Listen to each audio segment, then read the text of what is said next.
The story begins with the main character slicing vegetables at remarkable speed as he rushes to prepare a fresh salad for his business. Right after, he cracks an egg into a hot pan that hisses the moment it touches the surface. Once everything is in place, he announces that he is finally ready for the grand opening. At a distance, a group of men in suits watches his food truck, noting that he seems only minutes away from starting service. Around the same time, a citywide alert about Go Dae-chun's food truck spreads instantly, setting off chaos everywhere. People on a bus beg the driver to hurry. Teachers walk out of their classrooms mid-lecture, heading straight for the truck. Office workers ask their bosses for sudden leave, unwilling to miss the chance to taste his food. Inside a monitoring center, someone stares at a screen in disbelief as the crowd number jumps from 100,000 to more than 1 million. Seeing the growing frenzy, a mysterious woman decides she must move now before it is too late. She insists that this time she will not let Dae-chun slip away. Soon, countless girls begin sprinting, driving, and doing whatever they must to reach the food truck. One young woman in particular looks overwhelmed with anticipation as she makes her way through the streets. The tiny food truck has somehow become the focal point of nearly the entire city. And there he stands, saying that for once he is not late to open shop. His earlier preparations turn into a lineup of dishes so varied and flavorful that even the ratatouille critic would be struck silent. This is Go Deok-chun, the hero of our story and a genuine culinary master. From his food truck, he greets the enormous crowd rushing toward him from every direction. The crowd erupts with excitement at the sight and smell of his food, and the place is surrounded by a soft pink glow. It seems the charm of the cook, not just the taste of his dishes, might be part of the frenzy. But before this entire scene, there is a flashback of Doc sitting alone in a dark room, lost in his phone. His screen is flooded with messages about loans and overdue payments. We discover he lost 300 million won in a scam promising big profits for buying items and writing glowing reviews. A news broadcast confirms hundreds of others fell for the same trick. What crushed him most was the sting of being fooled, which eventually cost him his day job. Feeling hopeless, he bought a stack of alcohol to drown the weight of it all. That night he wandered the snowy streets, drinking alone, getting more and more wasted. Then, out of nowhere, he caught the smell of something incredible drifting from a small food truck. The sign read Go Deok-chun. He checked his pockets and realized he barely had enough coins for anything. The cook noticed his gloomy expression and asked him why he looked so down. But the drunken man snapped back, telling him not to act like he understood his problems. He glared hard at the chef, suspicion and resentment filling his eyes. The cook, wearing a bandana labeled Deok-chun, simply laughed and offered him free takoyaki, assuming hunger was the real issue. Our main character practically drooled at the scent, even while doubting the stranger's kindness. Still, he took a giant bite of the warm, juicy octopus ball. The moment it touched his tongue, the flavor hit him like a cosmic explosion. The soft batter and chewy octopus sent him soaring through an imaginary galaxy. The sauce and toppings wrapped around him like a spinning Milky Way. He felt as if an entire universe melted inside him, warming a part of his soul he thought he had lost. The comfort was so overwhelming that tears rolled down his face. With a playful tone, the chef asked what he thought. Crying openly, the man said that he wished he could make others feel exactly what he was feeling at that moment. Sensing the fire in his eyes, Deok-chun asked him what he was waiting for. Smiling kindly, the chef invited him aboard the food truck. 3 years passed, and the young man worked tirelessly to repay Uncle Deok-chun's kindness. He keeps a photo of his mentor in the truck, always feeling like the debt in his heart can never truly be paid. The old chef's scoldings still echo in his memory, a constant guide. So he vows that the name Go Deok-chun will become famous across the country. Meanwhile, in a luxury district, a high-end restaurant bustles with waiters preparing for an exclusive guest. 2 employees whisper among themselves, wondering if anyone could really rent out an entire 3-star restaurant. That guest is the only daughter of the Se-hee group, the richest conglomerate in the world. Her name is Se-hee, and an army of chefs and waiters stands ready to serve only her. On their phones, images show her flying to school by helicopter and renting private islands for an afternoon break. The staff envy her extravagant life. Yet her expression as she cuts into her meal shows nothing but frustration. Every move she makes is judged by those around her, and the emptiness of her routine weighs on her. The dishes set before her have no sincerity, only luxury, only money. Then something unthinkable happens. she suddenly throws up food prepared by one of the world's top chefs. Wiping her mouth, she realizes wealth cannot fill the hollow space inside her. She sets her fork down, feeling trapped in a glass box. She closes her eyes, sensing herself fading piece by piece. Back in the present, the city's traffic crawls to a halt. Inside her car, Se-hee says she cannot breathe. The driver asks if she wants the window opened, but she simply smiles and writes sorry on the glass before stepping out. In a moment of daring grace, she leaps across cars and escapes her driver. Desperate, the man calls Chief Kim to report that the young miss has run away. Se-hee wanders freely, finally feeling alive. She leaves everything behind in the car to avoid being tracked. She is determined to live as the real Nam Se-hee for a change. Still, she wonders how long she will last with only a few checks, each worth 10 million won. While walking down the street, she spots a help wanted sign. The pay is 13,201 won an hour, and she decides to accept the job. At work, she greets customers with a bright smile.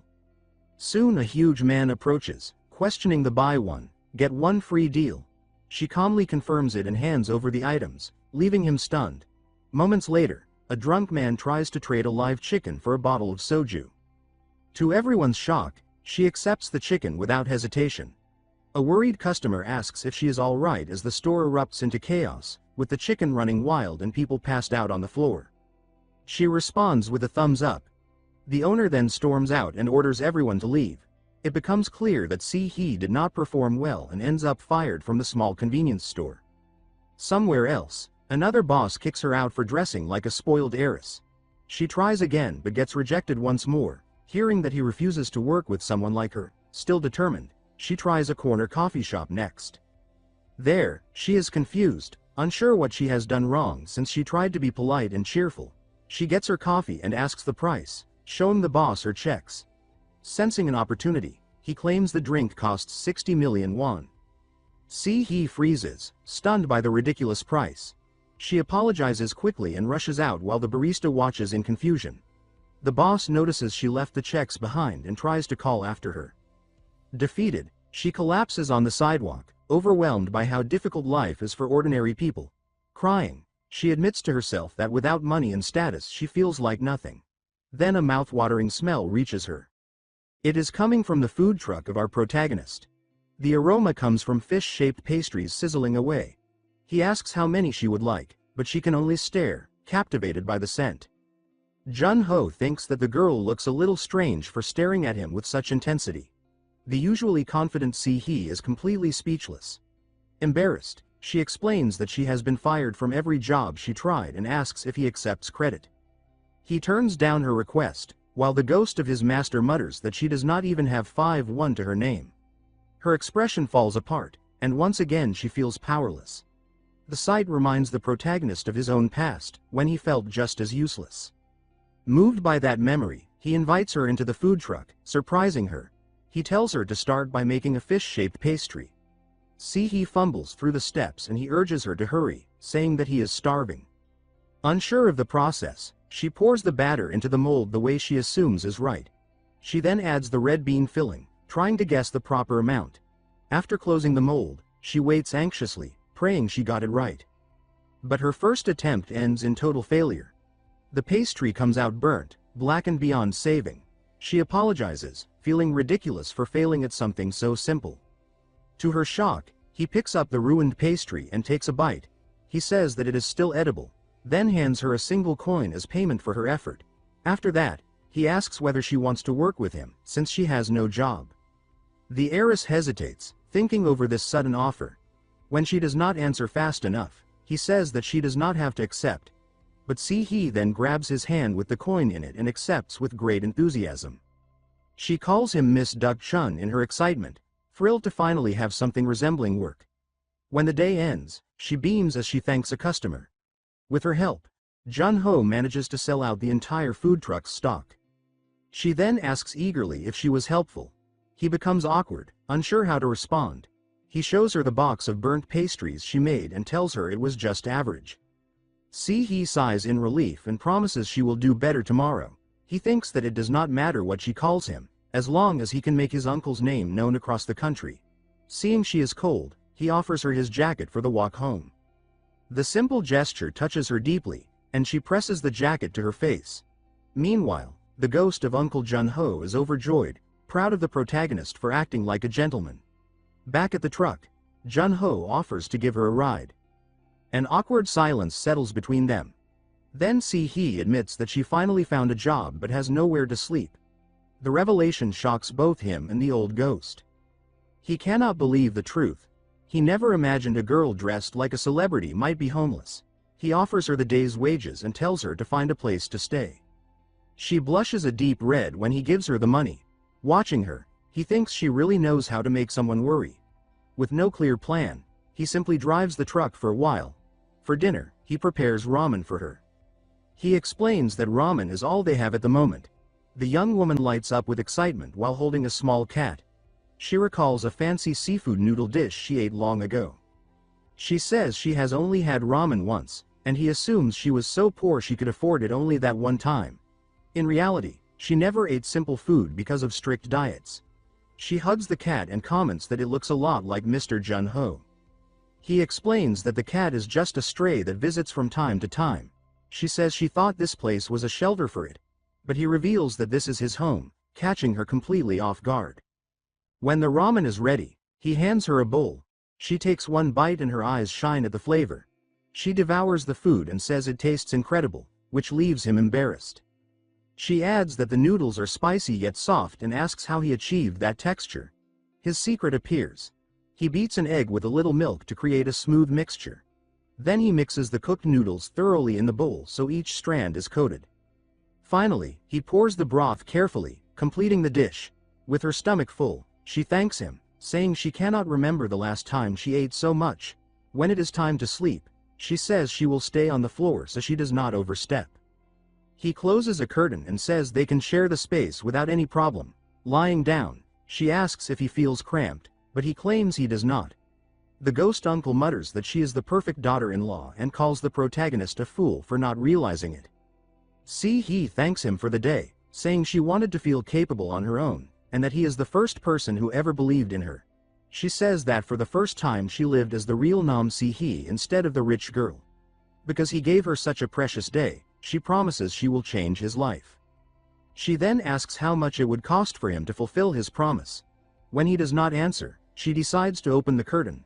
She finds him sleeping soundly, completely unaware, his ears plugged. Suddenly, a blinding light fills the room as the roar of a helicopter explodes through the night. The window shatters. A special agent announces over the radio that he has located the young miss.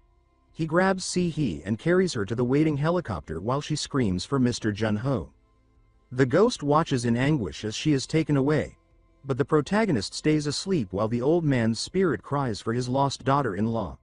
The next morning, sunlight glints off broken glass scattered across the floor. Jun-ho wakes in confusion, with no idea what happened. He stares at the mess in disbelief. Soon after, he begins his usual routine at the food truck. His master's ghost laments, saying he truly believed he had finally gained a daughter-in-law. As the truck runs, a huge screen displays an advertisement featuring Se-hee, and the ghost recognizes her instantly. He shouts her name, stunned as the truth clicks into place. He wonders how he failed to recognize her earlier. The promise she made and her question about the cost echo in his memory. The ghost panics, calling his nephew an idiot for missing such a golden chance. He remembers her chaotic departure and believes they will never meet again.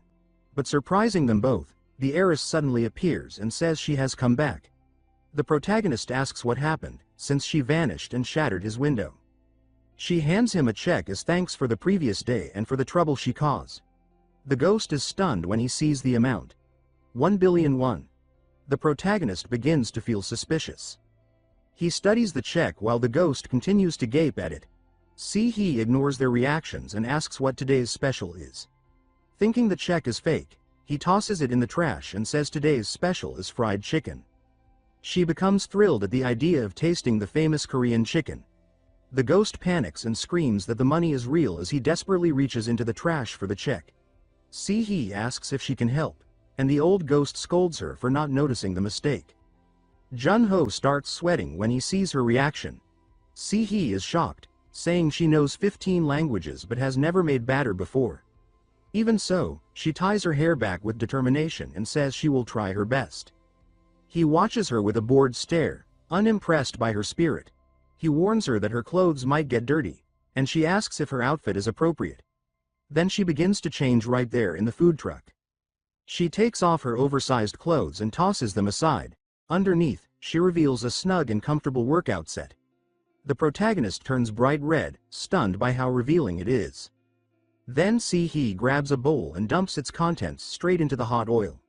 The oil erupts violently, startling her. Pieces of chicken fly through the air as she screams at the explosion.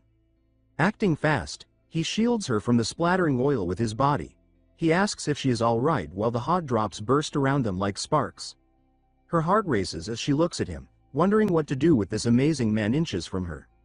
She whispers his name, completely hypnotized.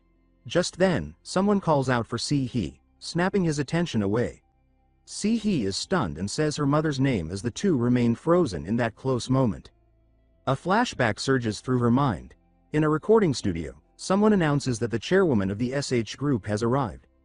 This is Yoon-hee, Se-hee's mother, an intimidating and powerful woman. Without wasting words, the chairwoman immediately asks where her daughter, the heiress Nam Se-hee, has gone. One trembling employee answers that the young miss has not arrived yet and cannot be reached. With a cold stare, the woman calls for Secretary Kim, and the loyal assistant responds at once. Yoon-hee decides that she will personally search for her missing daughter. Back in the present, our protagonist feels the atmosphere outside the food truck change. Uncle Deok-chun, Ghost, panics when he realizes that the chairwoman of the SH group herself has appeared. Several men in suits suddenly surge forward and move to restrain Deok. He is subdued in seconds and forced to kneel in front of the formidable chairwoman. Secretary Kim, standing tall and intimidating, asks if she should deal with the man now. The chairwoman orders everyone to calm down and says that she will listen to what they have to say first. Sitting in an imposing chair like she owns the world, she announces that she will hear him out, regardless of what kind of excuse he offers. She even adds that these might be his last words, which terrifies Jun-ho. Jun-ho explains that he and Se-hee only work together, insisting that there is nothing more between them. The heiress backs him up and says that her mother should believe what he is saying. The chairwoman then picks up a piece of fried chicken and asks curiously how much it costs. He answers that it is 10,000 won, and she reacts as if that is outrageous for a single piece. When he tries to clarify, she completely ignores him and turns a serious gaze on her daughter instead. She then asks if he even knows who the famous Nam Se-hee is. With a bored face, Deok replies that he has no idea who that could be. Se-hee's mother assumes he is pretending ignorance because of the status gap between them. Without softening her tone, she bluntly asks if he is in love with her precious daughter. Jun-ho answers directly that he does not like her at all. The chairwoman then faces Se-hee and calmly concludes that her daughter must be the one who is in love with him. With anger in her eyes, she demands to know if he spent the previous night with her daughter. Se-hee grows red with embarrassment as their conversation becomes more intense. The chairwoman, overwhelmed by the drama, suddenly faints, and Secretary Kim panics at her collapse. Annoyed, Jun-ho repeats that nothing happened between them the night before. When she recovers, the chairwoman steps closer and asks if he is at least dating her daughter. He denies it, but she keeps pressing and demands to know if he intends to marry her. With open contempt, she says that a street vendor like him has no right to even imagine such a thing. The protagonist is left speechless by her arrogance. The chairwoman then orders Secretary Kim to bring something special. The secretary opens a briefcase stuffed with money. The heiress and the ghost uncle both shout for the chairwoman to stop this insanity. She calmly offers 10 billion won, and the uncle's spirit is so thrilled that he already starts calling her mother-in-law. Banknotes fly through the air like a rain of cash. Se-hee is horrified, hiding her face as she watches her mother's stunt. The chairwoman, on the other hand, keeps her cold, shrewd expression, completely unfazed. She tells him to take the money and marry her daughter. He stands there lost, bombarded by a proposal and a mountain of cash right in front of him. Se-hee is humiliated and can barely lift her head as the two stare at each other. The chairwoman ignores the discomfort and continues insisting that he accept the money. Seeing this, Se-hee screams at her mother to stop this absurd scene. The chairwoman dismisses her protests and, with a mocking tone, repeats that he should marry her daughter. Jun-ho, sweating nervously, repeats the word, marriage, in disbelief in his own head. Se-hee hides behind her mother, dying of shame over the performance. With a superior look, the chairwoman remarks that there is one condition for the marriage. Before even hearing it, Jun-ho firmly declares that he is not interested. The chairwoman finds his defiance amusing and tells him not to be so scared yet. She reveals that he has to abandon the food truck and work for the SH group instead. She says he must be raised to the same social level as her daughter if he wants to marry her. At that, he slams his hand on the briefcase of money. With a dark expression, he asks if her true goal was the food truck all along.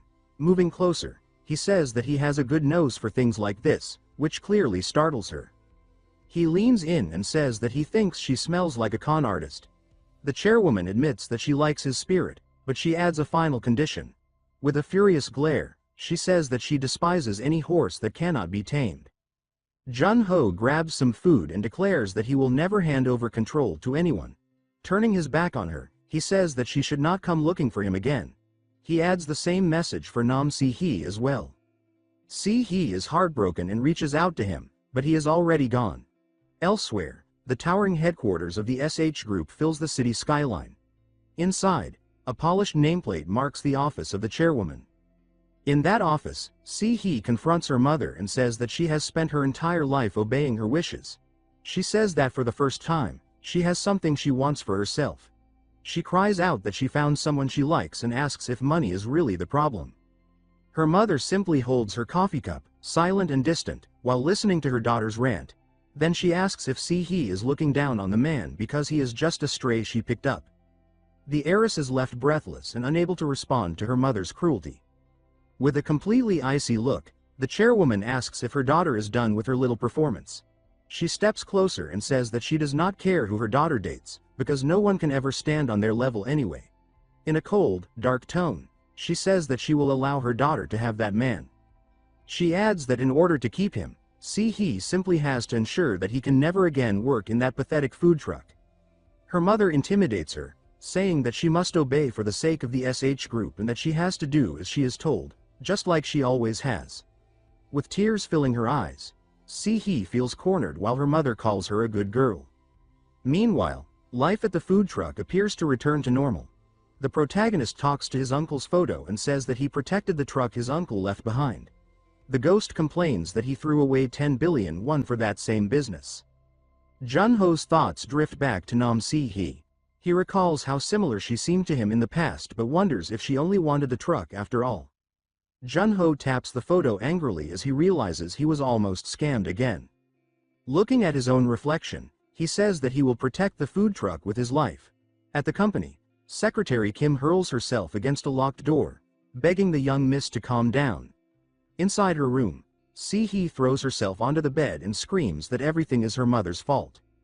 In tears, she insists that 10 billion won means nothing to her and sobs over the fact that Jun-ho told her not to come back. She calls her mother terrible and manipulative, shaking with fear about what she might do next.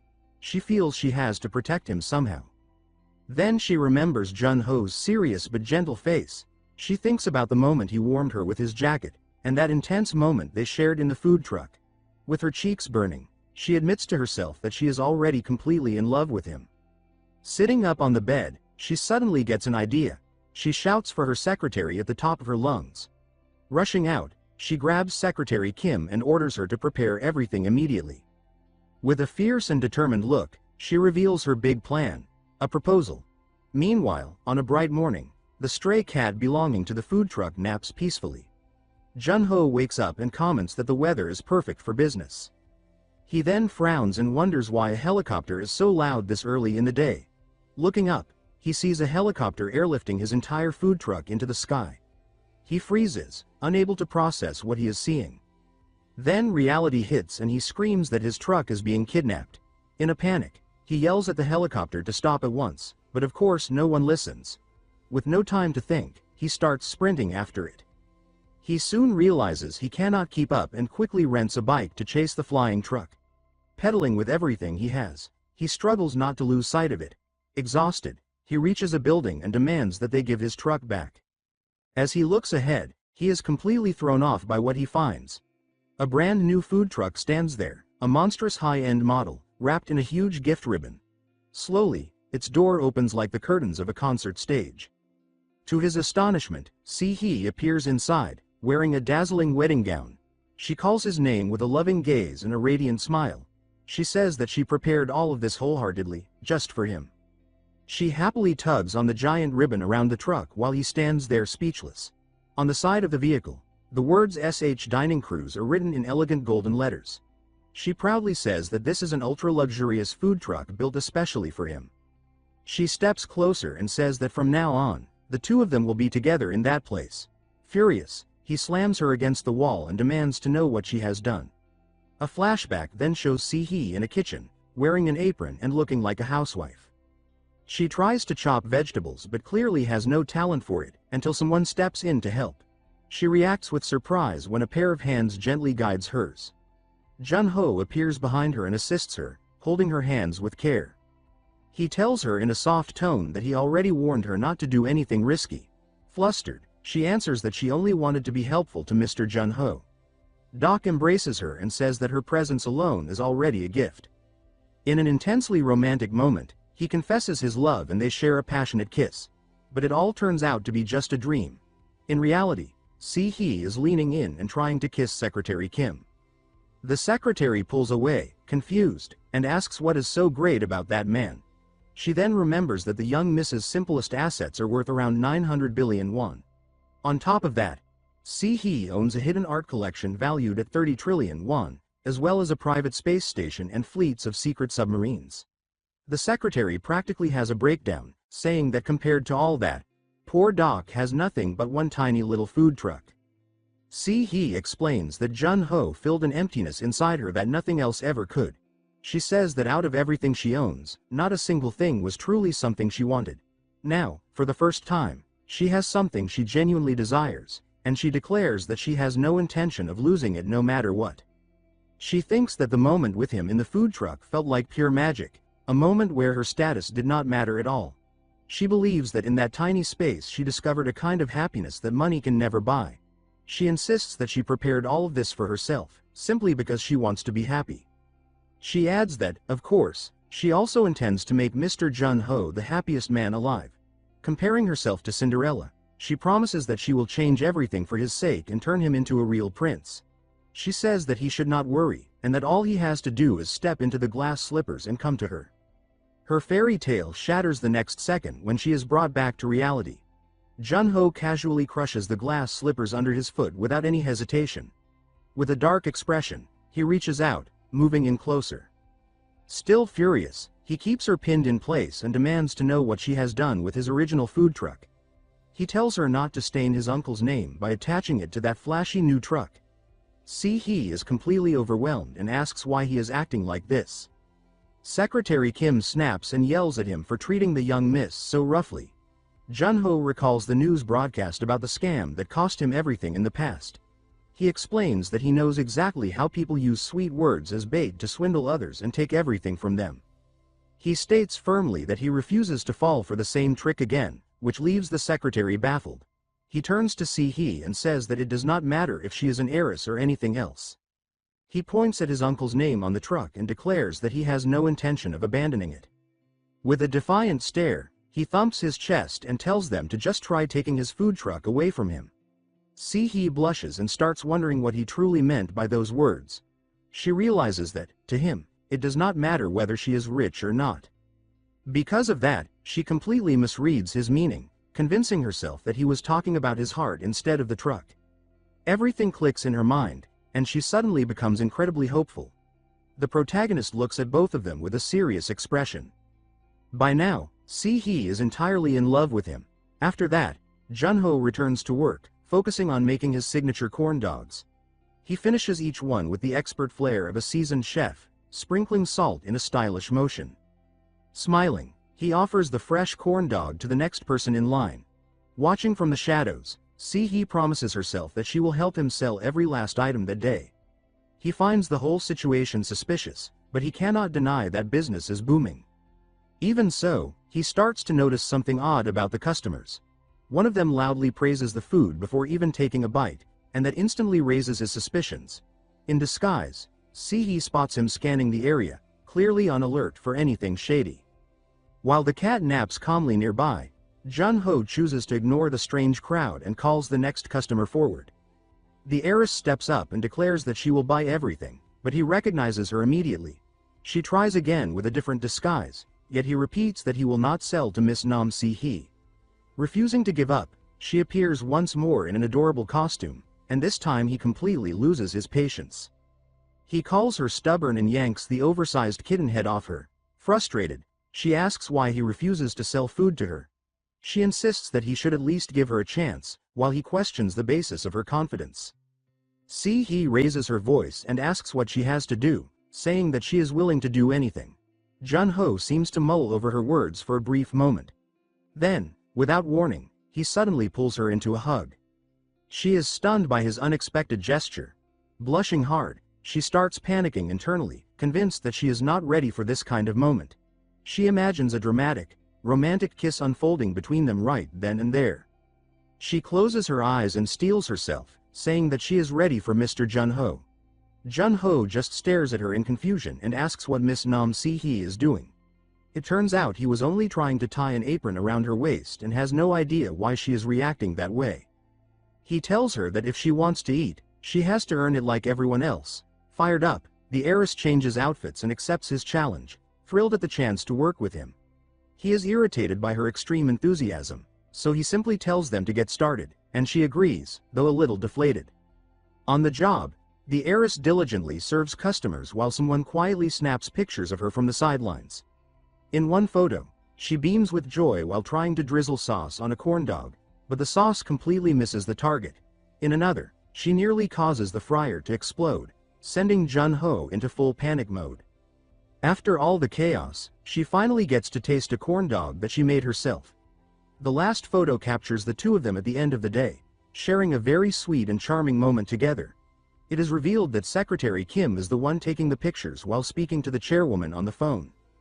The look in the secretary's eyes shows that she is plotting something against the protagonist. In another scene, back home, his phone will not stop buzzing with notifications. Stepping out of the shower, Jun-ho wonders who is sending so many messages. It is Se-hee, repeatedly asking him out on a date, but he chooses to ignore her and leaves all her messages unread. He decides he will keep ignoring her, yet the phone keeps vibrating non-stop, driving him crazy. Annoyed, Jun-ho finally heads to his computer and opens a new email that has just arrived. Seeing the result in the email, he shoots up from his chair with his laptop in hand. At his food truck, he celebrates loudly because he has won the auction for the amusement park vendor spot. Soon he is there at the park, preparing ice cream with impressive skill. The swirl of ice cream, the chocolate syrup, and the bright red cherry look irresistible, becoming the highlight of the day. The protagonist then says that everything is ready and that he can finally begin. But he finds it strange, because the amusement park is completely empty. To make things worse, opening time has already passed and not a single customer has appeared. He wonders if the reason is the weather, thinking maybe it will rain. Then Se-hee suddenly materializes behind him and licks the ice cream he is holding. With a smile, she says his name and tells him she is glad he finally arrived.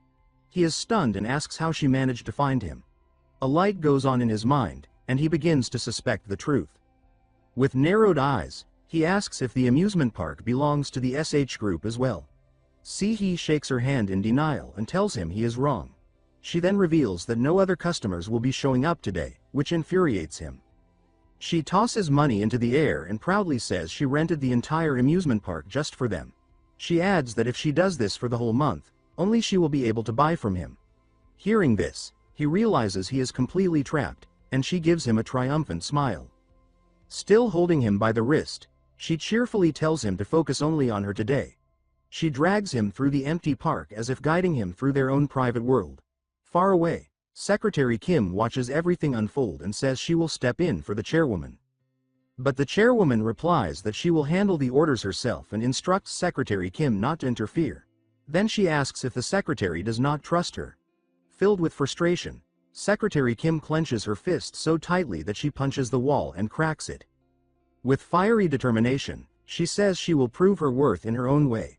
On a ride nearby, she thinks that the protagonist is the root of all problems and that removing threats is her duty.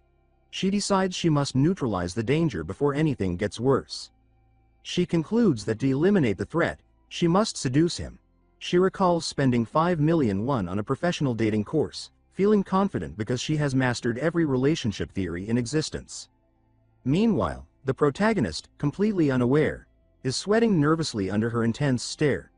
While the ride gains speed, she says the first step is maintaining constant eye contact, gripping the safety bar in a bizarre pose as she drills holes into him with her gaze. As the roller coaster dives, she keeps staring at him without blinking. Secretary Kim screams with excitement as the ride speeds up.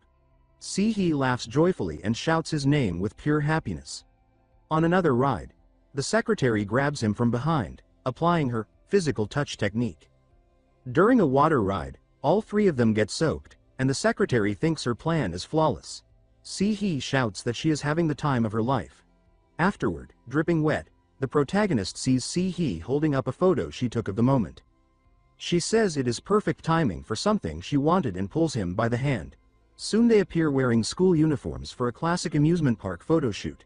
Inside the booth, Se-hee gives him a kiss on the cheek, but he stays expressionless.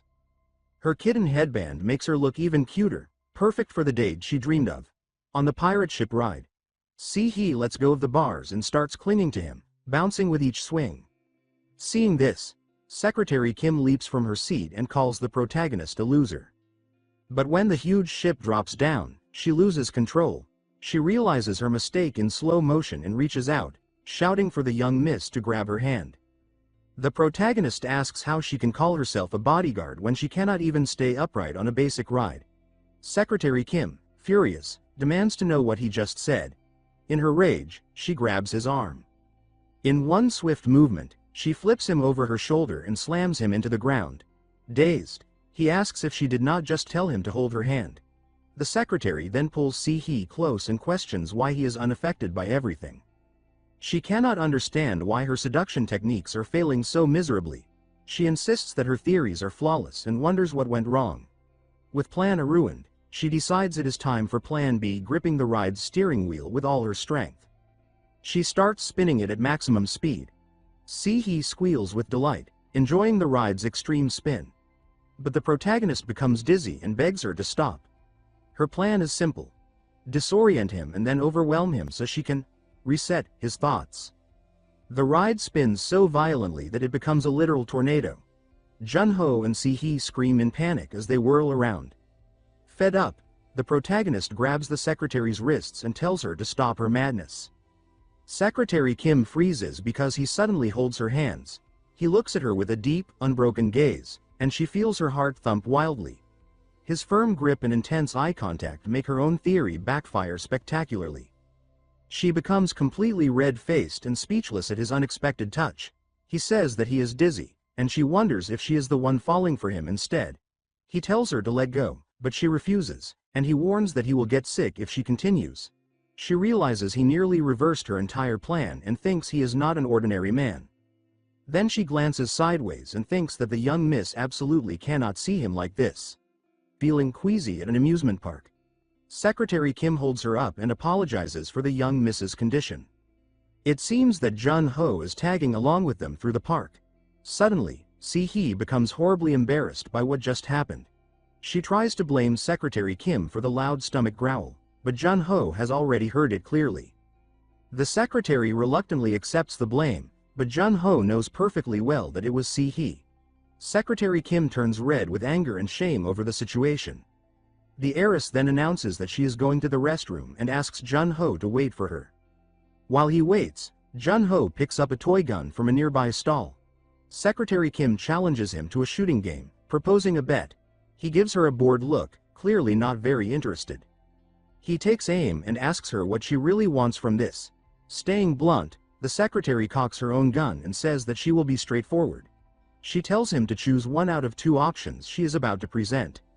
She lists the first option as kicking the bucket, then reveals the second. She proposes that he fall in love with her, which leaves him stunned. Secretary Kim stands at the shooting range with the shotgun aimed squarely at his head.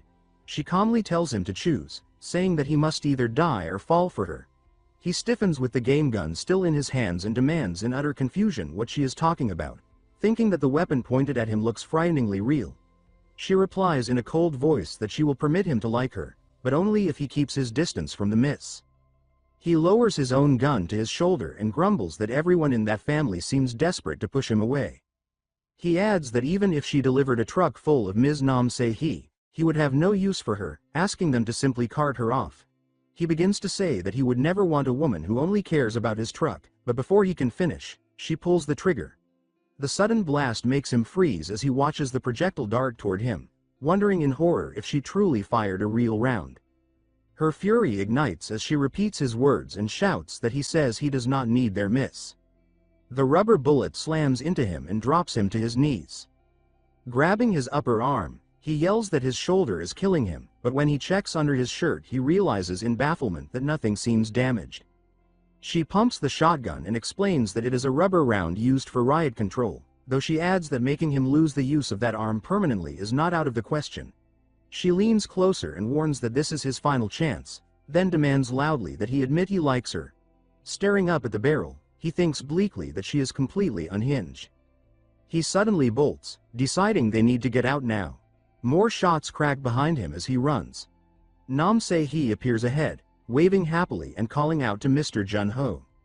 He charges forward, grabs her, and pulls her into his arms, offering a stiff apology and saying that Ms. Nam Se-hee should forgive him for the sudden contact.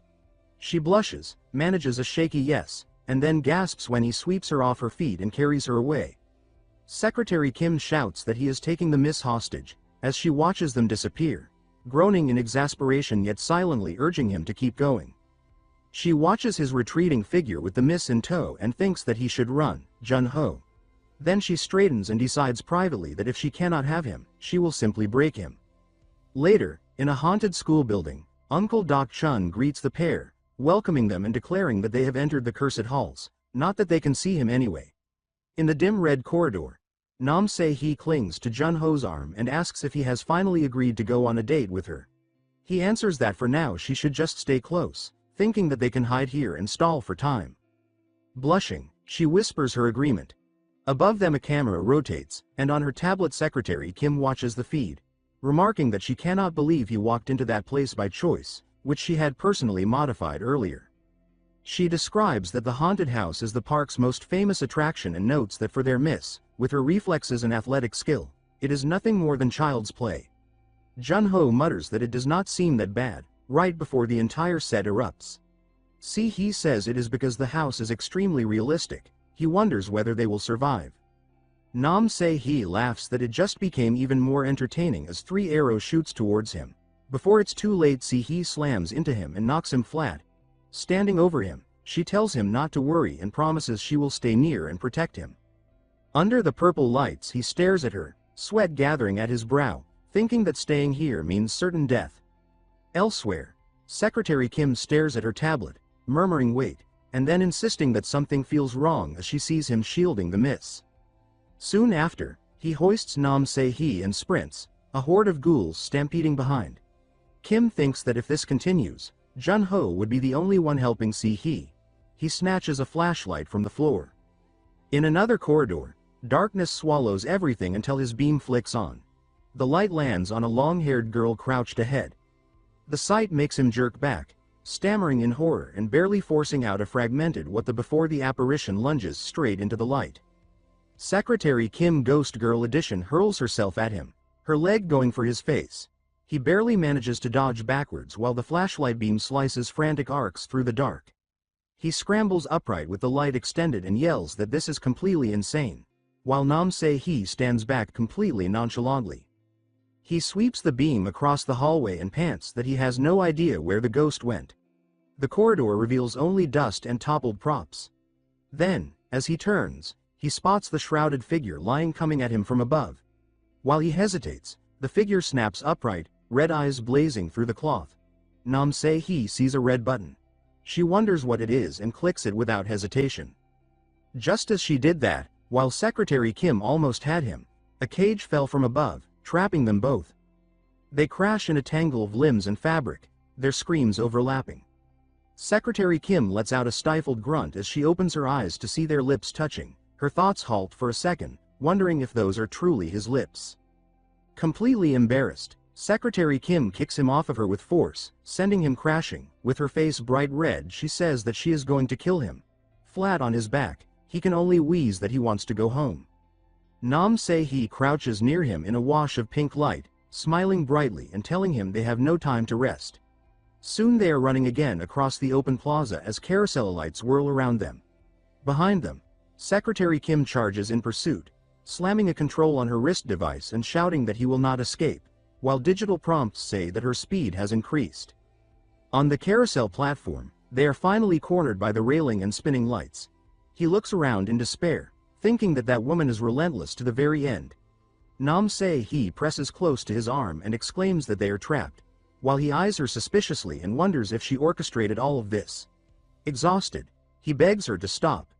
She beams and reminds him that she is only doing exactly what he demanded, declaring that she will stay at his side, Mr. Jun-ho, for a full month. Cornered, he asks what he must do for her to end this. She leans in, hair fluttering, and says that he already knows, because she is only asking for what she truly wants. As the carousel spins into golden streaks, she slides her arms around his neck and draws him close until their faces nearly meet and her intent charges the space between their almost touching lips. Pressed close against him on the carousel, Se-hee tilts her face up toward Uncle Deok-chun and says that he already knows the answer, that he understands exactly what she wants. Her arms loop around his neck as she leans in, her lips parting, her intention sharpening in her mind into a single, unmistakable desire. Their mouths hover a breath apart when the entire carousel suddenly erupts in crackling blue lightning. Elsewhere in the park, Manager Kim stares at the ride as sparks explode across its structure. She exclaims in shock, instinctively voicing disbelief, while her wrist device flashes red and repeatedly signals an error. The surge ripples outward through the amusement park, lights flickering across the miniature castle and the roller coaster. Secretary Kim rushes toward the carousel and shouts anxiously, asking whether the miss is all right. Moments later, the lights stabilize. Beneath the warm glow of the bulbs, Se-hee straightens her uniform, her cheeks flushed, and laughs it off, saying that it startled them and must have been a brief power outage. She glances around and realizes she is standing alone on the platform. Confusion crosses her face as she murmurs that she wonders where he went, calling out for Mr. Deok-chun. Her voice echoes over the now silent carousel. Far away, that cry for Mr. Deok-chun lingers in his memory as he grips the steering wheel of his truck. He slams down on the accelerator, thinking that the penalty for canceling the contract will be painful, but also knowing that he cannot allow that woman to toy with him any longer. The image of the muzzle flash and the bullet flying straight toward his chest burns in his thoughts, and he frames it as a clear threat on his life, proof that she treated him like something money could control. Scenes from the haunted school attraction flash through his mind, Se-hee's delighted expression looming large, until her name brands itself in his thoughts as something dangerous. Jaw clenched, he yells into the empty passenger seat that he will never let her have her way with his truck. As the food truck races down a moonlit avenue between towering buildings, its taillights shrinking into pinpricks behind him, he lifts his eyes to the sky and silently asks his late uncle to watch over him. High above the city, in a glass-walled office, Manager Kim kneels low and apologizes, addressing the woman seated before her as chairwoman. The chairwoman stands before the window, city lights reflected across half her face, and coldly reminds her that she had explicitly warned her not to get involved. Manager Kim pleads for another chance, insisting that this time she will make sure he can never cook again for the rest of his life. Her eyes burn red behind her glasses as she adds that she can do far worse. The refusal comes swiftly. Se-hee's mother tells her not to interfere, addressing her firmly as Manager Kim, then grips her jaw and pulls her face close to reinforce the command. The chairwoman explains that they must make him leave of his own accord. Manager Kim trembles as she listens, sweat gathering at her temples. The chairwoman continues, warning that if Se-hee realizes something went wrong because of interference, she will break down again. The thought summons the image of a younger Se-hee with hollow eyes, and the chairwoman adds that it would be like 20 years ago, when Se-hee caused her father's death at a blood-splattered crosswalk beneath a red traffic light. That grim memory is abruptly contrasted by a bright video frame. A cheerful Se-hee, wearing a cap marked SH, bites into a sandwich and smiles at the camera while energetically promoting Uncle Deok-chun's food truck. She remains unaware that the past she carries is now shaping a dangerous game around the man who owns it. Jun-ho's food truck sits among the university festival booths. Inside, he watches a pepperoni pizza bake as the crust blisters and the cheese bubbles. He tastes it and murmurs that it turned out well. Petals drift through the air as he reflects that the amusement park incident was unfortunate, but at least he managed to secure a spot at the university festival. He scans the crowd and remarks that university students stir up old memories, briefly thinking about when he was one of them. He forces himself to stop, reminding himself that now is not the time to dwell on the past. A customer asks for a slice of pepperoni pizza. Jun-ho responds that it will be one slice as he turns to serve, then pauses mid-motion with a small sound of surprise. A familiar young woman steps forward and calls his name, asking if he is Jun-ho Oppa. He recognizes her as Park Yu-ri and remarks that she used to be a middle school student, though he corrects himself, acknowledging that was years ago. He adds that it feels strange to think she is already a university student, because to him she still looks the same. Yu-ri blushes as she watches him, half hiding behind the book pressed to her chest, thinking that Oppa is still the same. Jun-ho gestures toward the boy beside her and asks whether that is her boyfriend. Yu-ri panics and quickly denies it, explaining that he is only a friend, her classmate from the fashion design department, Shin Soo-yeon. Jun-ho offers her a slice and encourages her to try the pizza he made. Yu-ri hesitates and says that she is on a diet, so she will only take one bite. The moment she bites down, she reacts immediately, exclaiming that it is delicious. Her thoughts dissolve into the savory umami of oil bursting from the salty pepperoni, the fragrant spices melting together, and the layers of cheese binding all the flavors into something overwhelming. Yu-ri clutches the slice as if the taste itself is pulling at her with invisible strings. She staggers slightly, thinking in alarm that the pizza keeps drawing her in. She groans that she is supposed to be on a diet, yet her body leans forward against her will. The sensation deepens until her thoughts fix entirely on the bread. In her imagination, the crust becomes a golden tide, crisp on the outside and soft and heavy within, the savory flavor growing stronger with every bite. Overwhelmed, she blurts that it is unfair for bread to taste this good. She spins back toward the counter, cheeks flushed, and excitedly asks Jun-ho Oppa since when he has been cooking, saying it is unbelievably delicious. Jun-ho smiles behind the service window and comments that it is nice to see her eating so happily. His tone shifts as he points out that she really eats well, implying that she already finished the entire slice. Yu-ri's resolve collapses instantly, and the idea of dieting vanishes as if blown away. Jun-ho glances at her jacket and asks if she said she is in the fashion design department. He recalls that even back then, her drawings used to win awards. Yu-ri lights up and says that he remembered. He recalls how she used to pester him to buy her meals whenever she won, even though he was a poor university student at the time. In the memory, he laughs awkwardly while she flashes a peace sign beside him. She admits that she was a brat back then. Jun-ho replies that now he is simply proud that she is attending the best university in Korea. Leaning on his elbow, he tells her sincerely that she worked very hard. A voice from nearby calls for Yu-ri and Soo-yeon to hurry. Yu-ri bows and thanks Jun-ho, saying that she will enjoy the meal as she and Soo-yeon lift the packed boxes. Jun-ho lightly warns that if she eats it all by herself, she will gain weight. Yu-ri whirls back, face red, calling out to him as petals drift around her. As she walks beneath the blossoms, she turns and says that she will see him again, Jun-ho Oppa. Jun-ho watches her go and thinks with quiet relief that it is good to see she is doing well.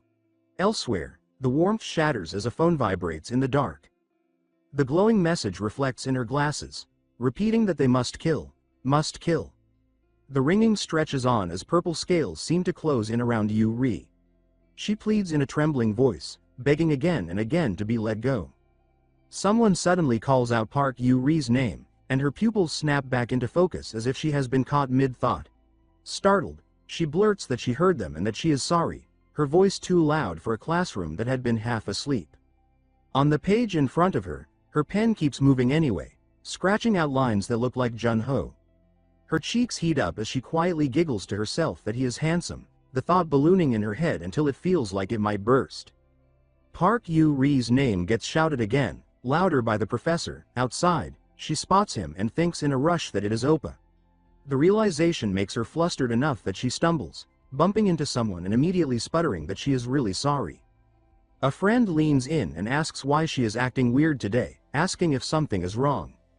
Another complains that Yu-ri has been like this ever since she met that pizza truck uncle, and the whispering around her turns into excited poking. Yu-ri snaps back, insisting that he is not an uncle, her face burning. Someone needles her by asking whether that kind of uncle is her type, and another friend practically vibrates, demanding that she spill everything because they are buzzing with dopamine, ordering her to explain it all from the beginning. Yu-ri's mind slips into memory. She recalls that the first flutter she ever felt was back in middle school, and she admits to herself that it was her first love. She remembers greeting him brightly, calling him Oppa as she waved.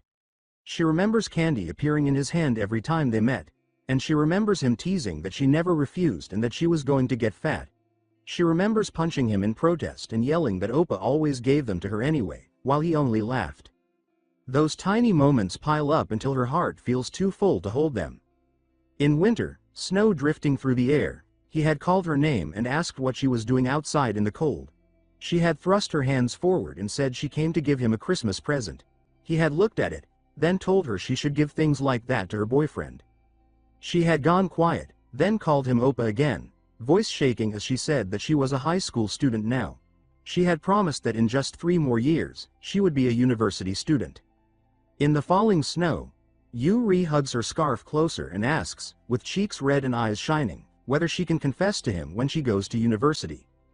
Jun-ho freezes for a beat, then bursts into loud laughter, his shoulders shaking as the sound echoes out into the cold night. Yu-ri flails in embarrassment and complains that it is too much, and he steps in quickly, rubbing the back of his neck as he apologizes over and over, saying that it is still a good thing to hear. Even as he speaks, he thinks that it is natural for someone to like the boy next door, and he tries to keep his tone gentle as he tells her that, for now, she should focus on studying and be careful not to catch a cold. He turns to leave, his footsteps crunching away through the snow. Yu-ri remains behind, overwhelmed, and she ends up collapsing into the powder with a soft thud, face burning as she clutches her small present to her chest. Through the drifting flakes, she forces the words out anyway and murmurs that she wishes him a Merry Christmas, watching his back grow smaller. Later, a quiet night presses in around apartment windows, and Yu-ri steels herself and thinks that she has to be brave. Even though he suddenly disappeared one day, leaving only silence and scattered traces behind, her heart refuses to let go. In her mind, his name rings clearly, Jun-ho, and she admits that he was her first love. Time passes into the warm orange of another evening. The food truck glows under the setting sun, and he greets a customer with an easy welcome. Yu-ri appears in front of him again, older now, holding up 2 cold cans, and she asks if he has a moment. They sit side by side, and she comments that it is still chilly at night, and he agrees without looking away from the skyline. Her hand slides toward a neatly wrapped box, and she hesitates before asking, carefully, whether Oppa has a girlfriend. He repeats the word as if testing it, then thinks that, with Shish or whatever constantly eyeing his food truck, he cannot be bothered with things like girlfriends. Yu-ri leans forward urgently and asks if he does not, and when he answers, she explodes with a bright, breathless yes. She straightens, clutching the gift tighter, and declares that she is a university student now. He stares, confused, and she rushes on, saying that what she means is. Yu-ri clutches the wrapped box with both hands, cheeks blushing as she forces the words out and says that she still feels the same, that she still loves Oppa. But before she could finish her sentence, a violent roar tears through the sky. A helicopter descends, blades chopping the air, leaves and dust exploding outward. Yu-ri staggers as the wind slams into her, eyes wide in shock. In the chaos, Se-hee leans out from the open side of the helicopter, hair streaming, eyes locked on Deok-chun. Yu-ri's vision blurs as she recognizes her and thinks the name Nam Se-hee. Jun-ho clenches his jaw, sweat beading, as the woman laughs breathlessly and calls him Jun-ho Oppa as well, demanding to know why, over and over, her voice sharp and frantic. The helicopter pulls back, and Se-hee steps in close, looping an arm around Jun-ho with practiced ease. She laughs brightly and says that meeting here like this must be fate. He asks her how she found this place, to which she replies that this is in fact the graduate school she attends. Yu-ri, with a pale and shocked face, asks about their relationship. Jun-ho stiffens as Se-hee raises 2 fingers playfully and declares that they are engaged to be married, adding a small heart as if it is obvious. Yu-ri freezes. Her thoughts fracture as the realization hits that he does not have a girlfriend but has a fiancé. She wonders what is going on with her calling Jun-ho Mr. Deok-chun and thinks in disbelief whether he changed his name. Jun-ho pinches the bridge of his nose and exhales, saying that it is a long story and that it is all nonsense. Yu-ri forces a shaky laugh and asks if it is a joke, if Oppa and her are joking. Se-hee's expression hardens as she leans in and states calmly that it is not a joke, asking if there is any reason it would not work out. She studies Yu-ri's face and then asks directly whether she perhaps likes Mr. Deok-chun. Yu-ri flinches, stunned, letting out a small sound of confusion. Deok-chun turns sharply and says that Se-hee is spouting all sorts of nonsense again today. He explains that when he was a university student, Yu-ri was still a middle schooler, that they were neighbors who often met and got close. In the dark of Yu-ri's mind, the words echo. She thinks that she knows, begging him inwardly not to finish his words. As a plea not to say those things, Deok-chun finishes firmly, stating that Yu-ri is like a little sister to him, unaware of the inner turmoil he is causing Yu-ri. Yu-ri keeps turning over the thought in her head. She wonders what kind of story only the two of them share, what kind of distance exists between them, and why, of all people, that person has to be Se-hee. The realization makes her chest tighten with anger. With a voice already cracking, she mutters that she will head out first because of an assignment. She adds that she will see him later and calls him Oppa, then bolts away without looking back, leaving Jun-ho standing there with Se-hee. The scene fades and shifts to the following day.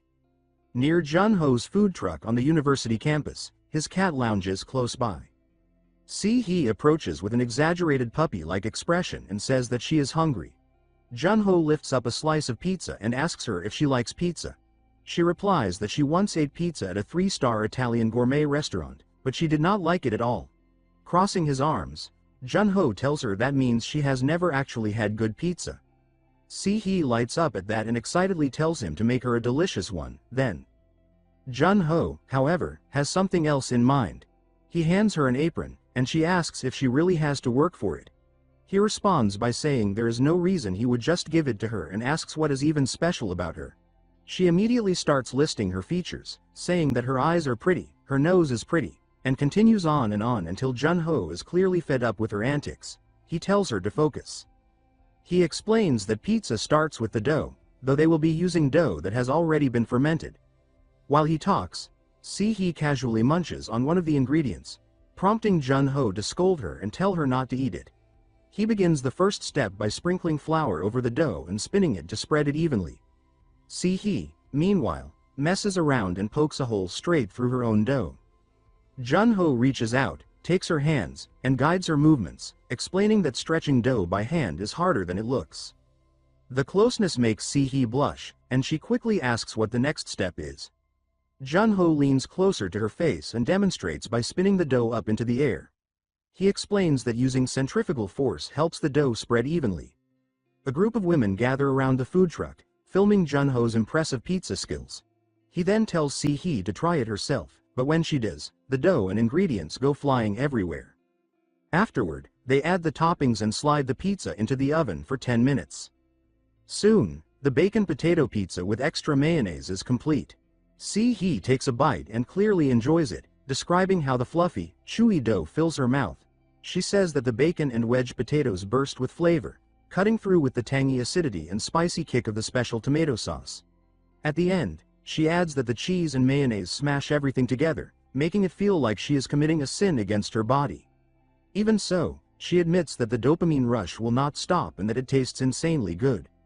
She then tells Jun-ho to look at her, and once again she starts fooling around, this time with strings of cheese. Jun-ho lets out a tired sigh. Just then, someone asks for a slice of the potato pizza. He quickly packs a piece and says that the timing is perfect since it was just baked. When he mentions that it will cost 3,501 won, the woman asks if he is really going to charge her. Jun-ho looks confused until the woman smiles and calls him by name. He finally realizes that the woman standing there is Park Yu-ri. Se-hee clings to Jun-ho's arm and remarks that the woman is the same one she saw the day before. Yu-ri glares up at Se-hee, thinking that she cannot just sit back and let her steal her oppa away. Jun-ho apologizes, saying that he did not recognize Yu-ri because she has changed so much. Yu-ri twirls her hair and shyly asks if it is too short or looks strange. Jun-ho tells her that she looks pretty, and Yu-ri gets flustered, thinking it is unfair for him to say it so casually. At the same time, Se-hee asks Jun-ho if she looks pretty today, only for him to bluntly reply that she does not. Yu-ri becomes irritated, feeling that Se-hee is ruining the moment. She pulls Jun-ho's arm closer to her chest and says that she will help him. Se-hee immediately does the same, claiming she is much better at this than Yu-ri. Before things can escalate further, Secretary Kim appears behind Se-hee and reminds her that she has a meeting with her academic advisor. Se-hee cries out for Jun-ho as she is dragged away, while Yu-ri happily waves goodbye, pleased that she now has Jun-ho all to herself. Jun-ho tells Yu-ri that he will pay her wages in pizza. She tells him to stop joking around, but he pokes her nose and says he is serious, explaining that it is the owner's decision. Flour from his glove smears across her nose, and she complains that she spent a lot of money on her makeup today. Hearing that, Jun-ho becomes worried and reaches out to brush the flour away. Yu-ri suddenly smirks and shoves his face into a tray filled with flour, leaving his face completely white. She jokes that his makeup turned out great and teasingly calls him a powder monster as she holds up a cloth to clean him off. While wiping his face, she casually asks about his ideal type. Jun-ho admits that he has never really thought about it. After a moment, he has a realization and convinces himself that he likes everything opposite of Se-hee. He answers that he probably likes short hair and bright colors, that he is not a fan of very pale skin, and most of all, someone who lives earnestly on their own without relying on money or connections. Inside his head, he adds that as long as it is not Nam Se-hee, it is fine. Jun-ho then asks Yu-ri why she suddenly brought up his ideal type, but she throws the cloth at his face and tells him to wait a second. It dawns on her that her hair is short and brightly colored, that her skin is not pale, and that she works hard on her own. She realizes that she perfectly matches his ideal type. With a loving smile, she is about to say that his type is her, when a mysterious person suddenly speaks up, saying that she finally found her. Yu-ri freezes as the person places a hand on her shoulder and calls her name. The feeling mirrors the fear Yu-ri had earlier when she read the message on her phone. All of a sudden, someone places a hand on Yu-ri's shoulder and says that they finally found her. The smile on her face disappears instantly, replaced by a look of despair. Jun-ho pulls the towel off his face and asks if Yu-ri was saying something, but his words trail off when he notices a man standing right beside her. Jun-ho asks who the man is. The long-haired man casually replies that he is Yu-ri's boyfriend, wrapping an arm around her as he comments that she seems to have gotten prettier while he was gone. Yu-ri calls him T-wen and tells him to stop, saying that they already broke up. T-wen grabs her face and asks why she thinks she gets to decide that on her own, adding that he was only fooling around anyway. Yu-ri begs him to stop, her voice trembling as she looks like she might burst into tears at any second. Suddenly, T-wen lets out a scream, and Yu-ri's eyes fly open in shock. Jun-ho is gripping T-wen by the ears, yanking them hard as T-wen yells at him to let go. Jun-ho calmly says that he is only pulling his ears so he can hear better, since he clearly seems to have trouble listening. He then shoves T-wen aside and tells him to get lost, saying that he has crossed the line. T-wen snaps back, asking why Jun-ho is sticking his nose into someone else's business and running his mouth. Jun-ho glances at Yu-ri, who is crying, then pulls her closer and says that he is her boyfriend. Yu-ri stares at him in shock, her expression full of confusion. T-wen scoffs and asks how Yu-ri dared to meet another man. Jun-ho steps in front of her again and tells T-wen to leave, warning him that he will not stop at a warning next time. People around them start filming the scene. Some whisper that T-wen is the fourth-year representative from the media department. Realizing the attention, T-wen turns away and says that Yu-ri will regret this, telling her to just wait and see. Jun-ho looks like he is about to chase after him and throw punches, but Yu-ri suddenly hugs him tightly from behind and apologizes over and over. Jun-ho gently pries her hands away and leans closer, wiping the tears from her face as he tells her that she has nothing to apologize for and that she did nothing wrong. Yu-ri feels embarrassed, wondering why that man had to appear at this exact moment.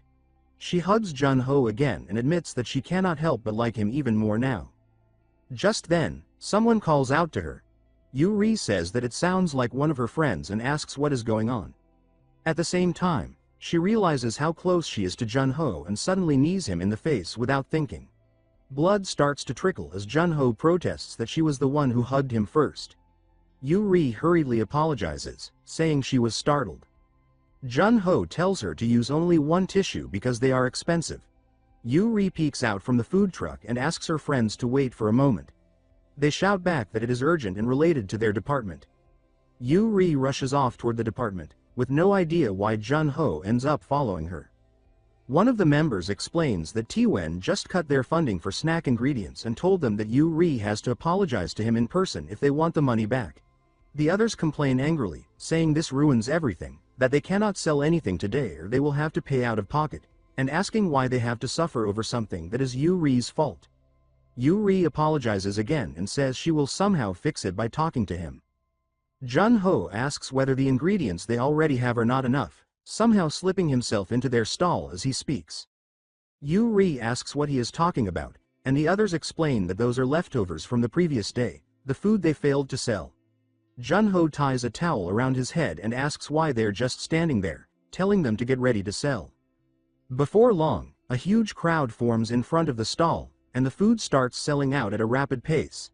Later that night, Yu-ri tells Jun-ho that he was incredible and asks what kind of magic he used. He explains that festival stalls always sell the same things, like fish cakes, sundae, sausages, rolled omelets, and chicken skewers. But he adds that changing the menu even slightly can turn it into something new. He explains that by taking a regular kimchi pancake and adding bacon and cheese before grilling it, it becomes a sweet and salty combination. Bacon cheese kimchi pancake, along with condensed milk cheese corn pancake. One of Yu-ri's friends calls out to ask if the food for table 39 is ready. Yu-ri replies that she is bringing it now. As she carries the dishes away, she looks back and smiles, thanking Jun-ho again. Jun-ho wonders if he was not supposed to be selling pizza at his own stall. Still, after seeing Yu-ri's smile and the satisfied customers leaving, he admits to himself that it was not so bad. A few lingering stares remain fixed on Yu-ri's stall. Jun-ho says that he is going to the restroom. Only a few seconds after he leaves, T-Wen slips into the kitchen. Keeping his face hidden, he asks how Yu-ri can smile so brightly. He looks over the ingredients and says that Yu-ri brought this on herself, then quietly sprays something over the food. Taiwan jolts as he brushes past someone in the crowd. He dips his head, but irritation flashes beneath the hood as he turns away. Jun-ho catches his figure, his gaze snaps forward and his thoughts freeze. There is no way. Jun-ho spins around at once. Recognition sharpens his eyes as he screams that the man needs to stop. Taiwan keeps moving with the crowd, disappearing without a trace. Back at the stall, Park Yu-ri looks up from her work and asks Jun-ho what is wrong. His jaw tightens as he tells her that jerk tampered with the batter. Yu-ri stiffens and carefully asks if he means what she thinks he means. Jun-ho confirms it. He lifts a jar and explains that chili powder was dumped into the kimchi pancake mix. Yu-ri stares at the red speckled batter and exhales that it was chili powder after all. Anger simmers as Jun-ho thinks about how petty the man must be, wondering if that was really the best revenge he could manage. She points out that it is still a serious problem because those were their last ingredients. She asks how they are supposed to sell something that already looks painfully spicy. Jun-ho's arm tightens, saying that Taiwan has crossed a line by tampering with food and draws a kitchen knife. Yu-ri quickly tells him to calm down. He lowers his gaze beneath his headband, silently vowing not to let this slide. Outside, the long-haired Taiwan tilts back a can, drinking deeply as cold liquid spills down his chin. He mutters that it feels refreshing and looks toward the glowing food stalls, wondering why Jun-ho has not shut down yet. Dread creeps in as he hopes Jun-ho is not actually selling that food. The answer comes fast and loud. Faces twist in pain as people cough, thrash, and cry out. Someone begs for help, another demands to know what kind of food this is, someone sobs for their mother, another shouts into a phone asking if this is an emergency, and someone screams that they cannot see. Taiwan recoils, stunned, thinking that Jun-ho really sold it and calling him insane. Then his shock turns into a grin. He decides this is even better and tells himself to enjoy watching Jun-ho get destroyed. Inside the stall, Yu-ri covers her mouth, eyes shaking as she calls Jun-ho's name and asks what they should do while the crowd spirals. A brief hush falls like a countdown, 3, 2, 1, before it shatters as a glass slams down and someone loudly demands attention. Suddenly, bottles are raised and voices shout for more beer. The food truck area erupts, noise and laughter swelling, while Jun-ho's stall remains packed. Taiwan stares through the crowd, disbelief twisting into fury. He mutters why under his breath, raging internally as Jun-ho's business somehow thrives. Around him, voices overlap as people announce it as a new menu item, complain about seating, and tell each other to squeeze together. Inside the stall, Jun-ho leans close behind Yu-ri and quietly asks how it looks. She startles. He folds his arms and smiles calmly, reminding her that he told her not to worry. Yu-ri laughs awkwardly and asks how he managed it this time, quickly adding that he does not actually have magic. Jun-ho asks if she is curious. He thinks that if it was going to be spicy anyway, they might as well commit fully. Bottles pop open, fizz filling the air as excitement builds. Over the sizzling griddle, Jun-ho works smoothly, explaining that they should make it a delicious kind of spicy, something that makes people crave drinks. He pauses, then hints that there is one more secret. Yu-ri lifts a piece with chopsticks and takes a bite. Heat explodes instantly. Her face turns red as she jerks back, screaming that it is fire and begging for help. Special mayo sauce. Thoughts tumble through the burn. The spice hurts like real fire, but once dipped into the thick sauce, the heat settles perfectly.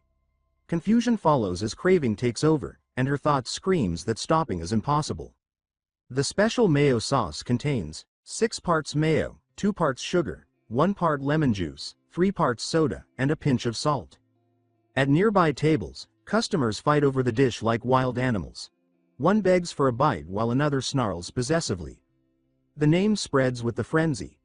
Jun-ho's kimchi pancake with chungyang chili and special mayo sauce. Yu-ri watches, breath caught. She thinks that when she is with Jun-ho, the world feels less frightening, like she can do anything. Her heart pounds as she braces herself. He thought slips through anyway. She admits inwardly that she likes him. Jun-ho grows serious and asks what happened with the man earlier. Yu-ri explains that he was not always like that. She remembers him smiling warmly, someone who reached out when she could not fit in. Then his jealousy worsened as she began connecting with others. Eventually she ended it. Shame may have hurt him more than the breakup, because that is when the bullying began. Back in the present, Yu-ri hardens her resolve. She says she will not endure it anymore. She thinks about wanting to show her true self, not just her appearance. She rubs her watering eyes with her gloved hand, breathing about how spicy the chilies are. Jun-ho snaps into motion, grabbing her wrist and warning her not to touch her eyes. She looks up at him, caught between pain and relief, and murmurs his name. Yu-ri flails her hands and shrieks that his hands are contaminated too. Jun-ho realizes it belatedly and apologizes. Nearby, people whisper excitedly, wondering what is going on between them and if they are dating. Someone asks about the pizza guy and is immediately corrected. At a cluttered table, Taiwan slumps forward, drunkenly slurring that they are dating. He vows bitterly to see how Yu-ri lives without him. The crowd erupts in shock. Back at the stall, people squeal, teasing Yu-ri about her taste and admitting Jun-ho is handsome. Questions fly about his age and marital status. Yu-ri blushes fiercely, covering her face and thinking about what to do. She apologizes inwardly. Jun-ho admits he started the lie himself and mutters that this has gone too far. He pours drinks calmly, raises his voice, and tells everyone to relax because he sees they have questions. He announces an after-party and promises answers if they win a drinking game, calling them little sprouts. The chant explodes instantly as people shout for everyone to drink. The game escalates with rhythmic animal chants. Jun-ho keeps pace effortlessly, stunning everyone as the rounds pile up. Thoughts burst around him, realizing he survives 16 rounds and truly is a social butterfly. Frustration flares, and someone suggests the king's game, determined to catch him. Sticks are drawn, and the command is given that numbers 1 and 3 must kiss. Protests are drowned out by cheers. Jun-ho tries to speak while holding stick number 1 but is cut off as people demand to know who number 3 is. Denials fly. Someone admits they were briefly nervous. Yu-ri stares at the stick near her face, Heart racing. She tells herself it is just a game. Yuri freezes as her gaze locks onto her stick marked with a bold 2. Confusion floods her as another kiss sound lands beside her, drawing her attention. Her face fills with swirling thoughts as she quickly turns her head to see who dares steal a kiss with Jun-ho. It was Se-hee who suddenly leaned in and stole a kiss from Jun-ho. Park Yuri could only stare at the scene, frozen in shock, unable to process what she had just witnessed. Jun-ho quickly pulled away, wiping his mouth as he demanded to know why Se-hee was there. She lightly tapped his face with the wooden stick she was holding and scolded him, saying that he was rude. She explained that she was only following the king's order.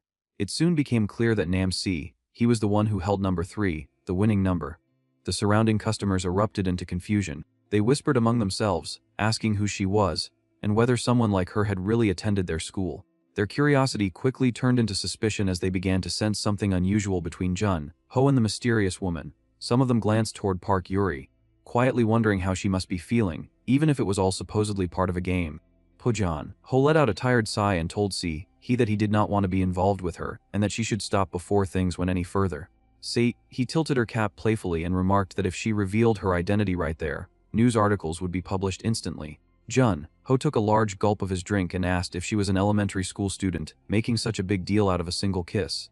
Se-hee leaned close to his ear and quietly revealed that it had been the first kiss of Se-hee, a second-generation chaebol. The shock made Jun-ho spit out his drink. He hurriedly wiped his mouth and asked if she was serious. In response, Se-hee pressed his face into her soft chest and teased him, saying that he looked adorable when he was flustered. Jun-ho muttered that they would get caught if things continued like this. Se-hee grabbed his arm and insisted that they should run away. Watching this unfold, Yuri poured herself another glass of alcohol, her expression dark. She thought to herself that he was beautiful and wealthy, someone even women would admire, someone who lacked nothing. Still, she told herself she could not give up. She admitted inwardly that she had grown too fond of Jun-ho to simply let things slide. With that resolve, Yuri stepped forward and told Se-hee to wait. Se-hee turned around with a cold gaze that reminded Yuri of her mother's intimidating presence. Walking toward her, Se-hee warned that she was good at fighting. She listed her achievements calmly, saying that she had represented her school in fencing, held a level 3 certification in dressage, and was a licensed yoga instructor, among other things. She raised her fists into a boxing stance while the ghostly uncle cheered her on, claiming he would watch over her. Time passed, and the scene shifted. They now stood inside a dark classroom filled with mannequins. Se-hee questioned why they were in such a suspicious place, remarking that a school at night felt like the perfect setting for a ghost to appear. Crossing her arms, she demanded to know what Yuri wanted with her.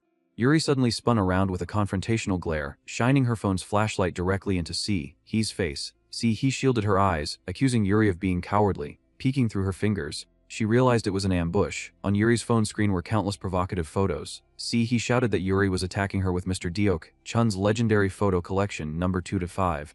She snatched the phone, staring at the images with trembling hands, declaring that her heart could not take it. With a nosebleed forming, she offered to buy the collection for 1 billion won. Yuri was stunned by the amount and said she had no intention of selling. Se-hee casually raised the stakes, stating she would pay 1 billion won per photo. Yuri hesitated as she realized there were over 100 pictures of Jun-ho. She suddenly slapped her own cheek, forcing herself back to her senses. Turning serious, she told Se-hee that she would hand over all the photos, but only if Se-hee agreed to do her a favor. Se-hee's curiosity was clearly piqued. Yuri pulled aside a curtain and explained that she wanted Se-hee to wear her work. Displayed on a mannequin was a refined, elegant dress. Outside, announcements echoed through the campus, informing everyone that the pride of Manhwa University, the fashion design department, would soon begin its runway show. Students were instructed to gather near the stage, and Jun-ho watched with growing interest. The focus returned to Yuri, whose expression turned heavy. She explained that she wanted her father to see her work being applauded. She added that if Se-hee wore the dress, it would shine even brighter. Se-hee stepped closer and firmly refused. With a trembling voice, Yuri pointed out that Se-hee already had everything. She confessed that this dress was everything she had.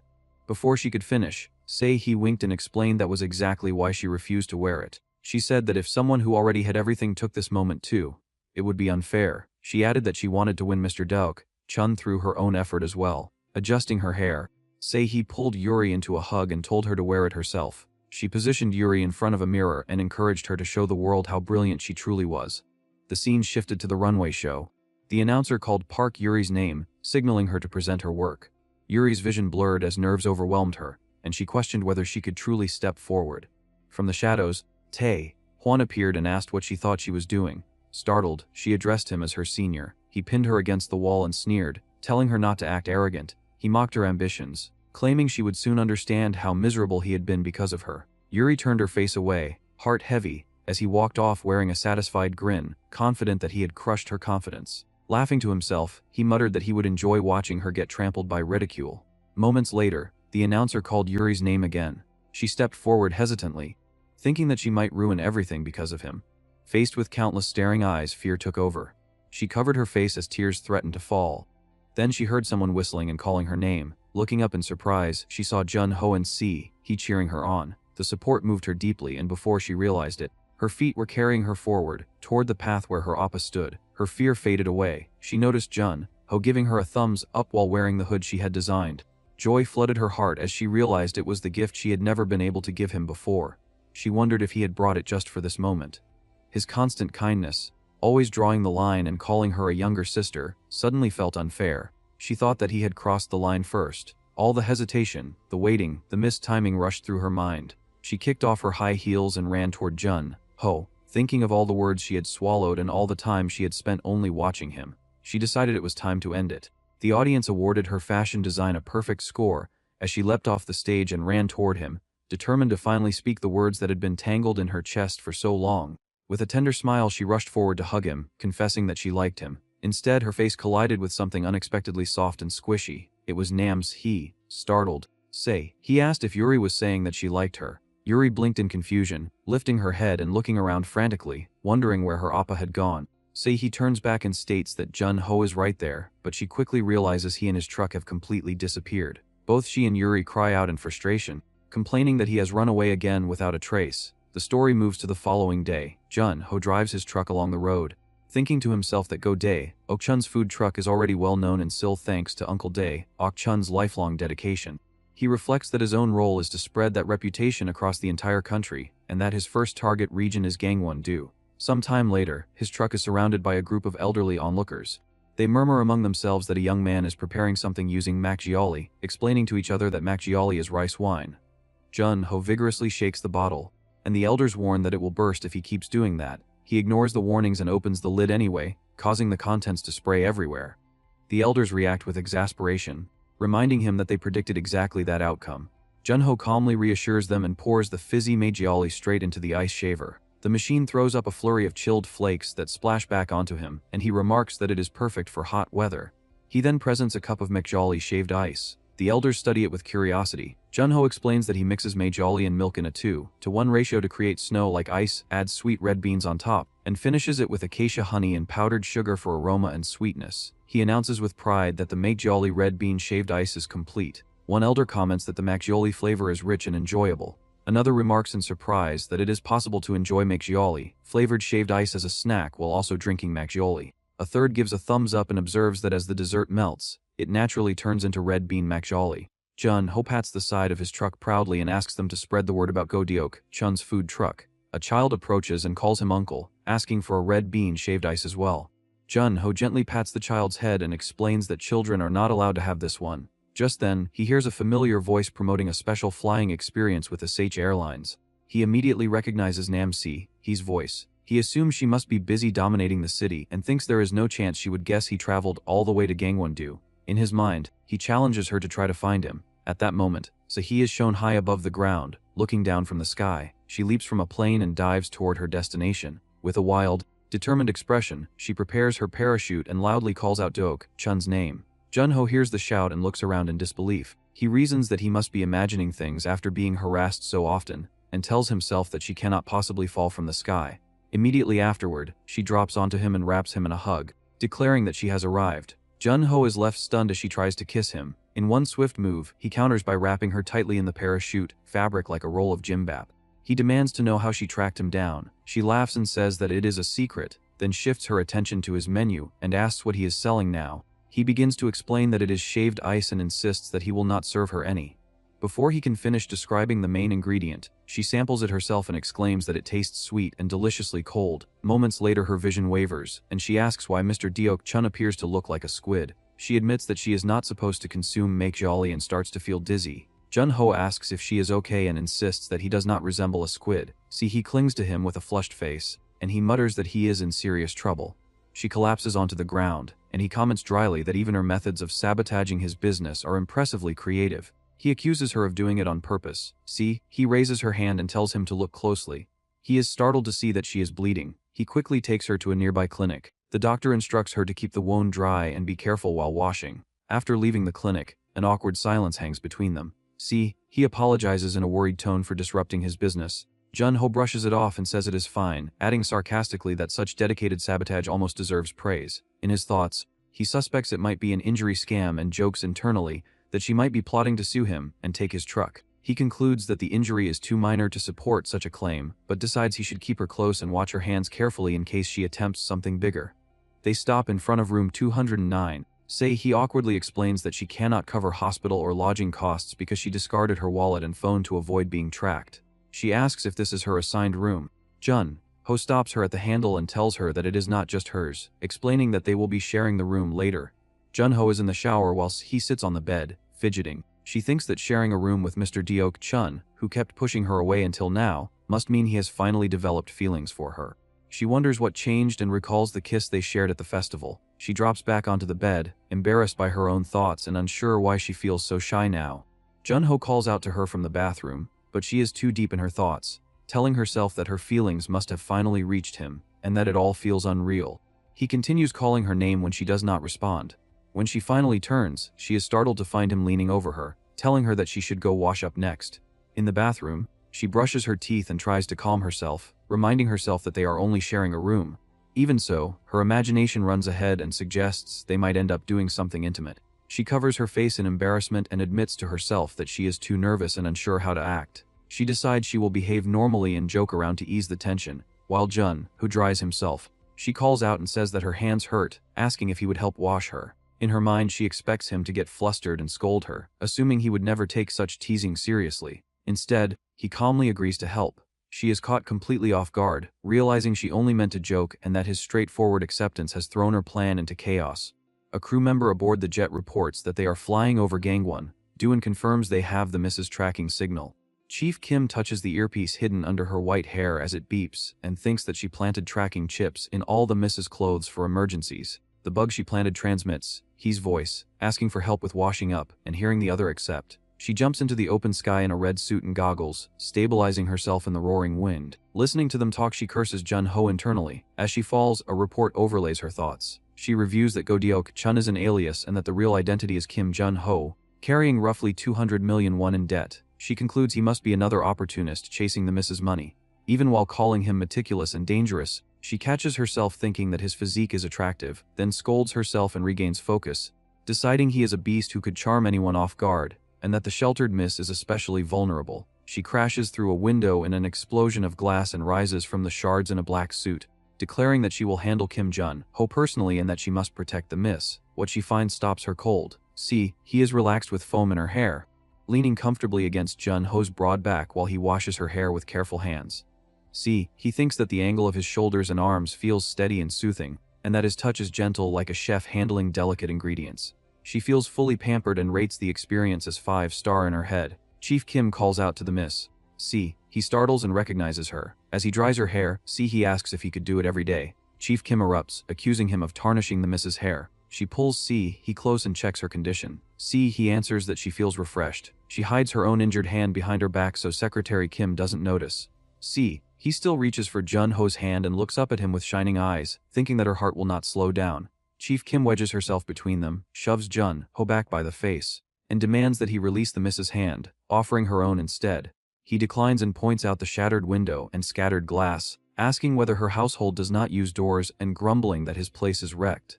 Chief Kim snaps that compensation will come from the Se-hee group and says that should be obvious.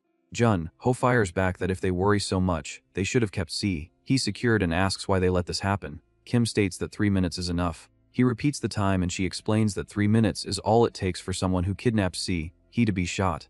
At her signal, red sniper beams sweep across his body in the room. She gestures at the lasers and says that this is exactly her point. He insists inwardly that he did nothing wrong though. Se-hee apologizes for disappearing without notice, explaining she felt suffocated. Secretary Kim pets her and says that it's okay as long as she reports without vanishing. Se-hee's stomach growls loudly, and Secretary Kim stiffly claims responsibility to protect her miss's honor. Jun-ho says they should eat first. Food is set out. Se-hee recognizes stir-fried spicy chicken and grows excited. Jun-ho is surprised she has never eaten it and tells her to start. She explains that her right hand is hurt and cannot manage well. He suspects she is doing it deliberately. Jun-ho lifts a piece with chopsticks and feeds her, telling her to open up. She blushes and thanks him, flustered by his directness. It's a juicy chicken thigh bursting with sauce, crunchy cabbage, and deeply caramelized chili paste flavor that keeps drawing her back. In her dazed enjoyment, she compares the pull of the dish to Jun-ho himself and senses it is dangerously addictive. He signals for her to be quiet and follow his lead, then tells her to wrap it with cheese. She thinks both the dish and the man are wicked. Still embarrassed, she prepares a large wrap and pushes it toward his mouth, insisting he eat too and adding more meat. He bites and chews with effort. After they settle, she admits she caused him trouble and asks why he is suddenly kind. He says he will do whatever it takes to protect what is precious to him. She realizes with shock that he means her and beams with happiness. He studies her and thinks she is a devilish woman who uses his weak spots without hesitation. While continuing to eat through the heat, Jun-ho vows internally that even if he has to feed her, wash her, or even if she treats him like a toy, he will protect his truck and livelihood no matter who comes. Suddenly, Se-hee clasps her bandaged hands and announces that they should marry immediately. He freezes, overwhelmed, then thinks that maybe he should not invite absolutely everything at once. A heavy silence follows. Chief Kim again claims the loud stomach noise and insists this time it is truly hers. Fried rice is offered so she will not be left out. Chief Kim is shaken that he even shows care through food, and thinks he is dangerously disarming. Sitting across from her, Jun-ho demands to know what she wants and tells her to go home. She grabs his collar and warns that he is asking to be killed, calling him a punk, and demanding to know what he is trying to do to their household. Her earpiece crackles with a report about the chairwoman. She reacts in alarm. Outside, a giant screen announces a showdown between Uncle Deok-chun's food truck and Melamin. Jun-ho and Se-hee look up at it together while she wonders what is happening. Reporters swarm, thrusting microphones forward and bombarding Jun-ho with questions about whether he challenged SH Foods executive chef Melamin and whether he is confident as a 3-star gourmet chef. He tries to deny it, but the noise overwhelms him. A final warning cuts through, stating that if he loses, Shach will take his name and all his recipes and asking if he accepts those terms. Se-hee is shocked, and Jun-ho turns stiffly and asks what they just said.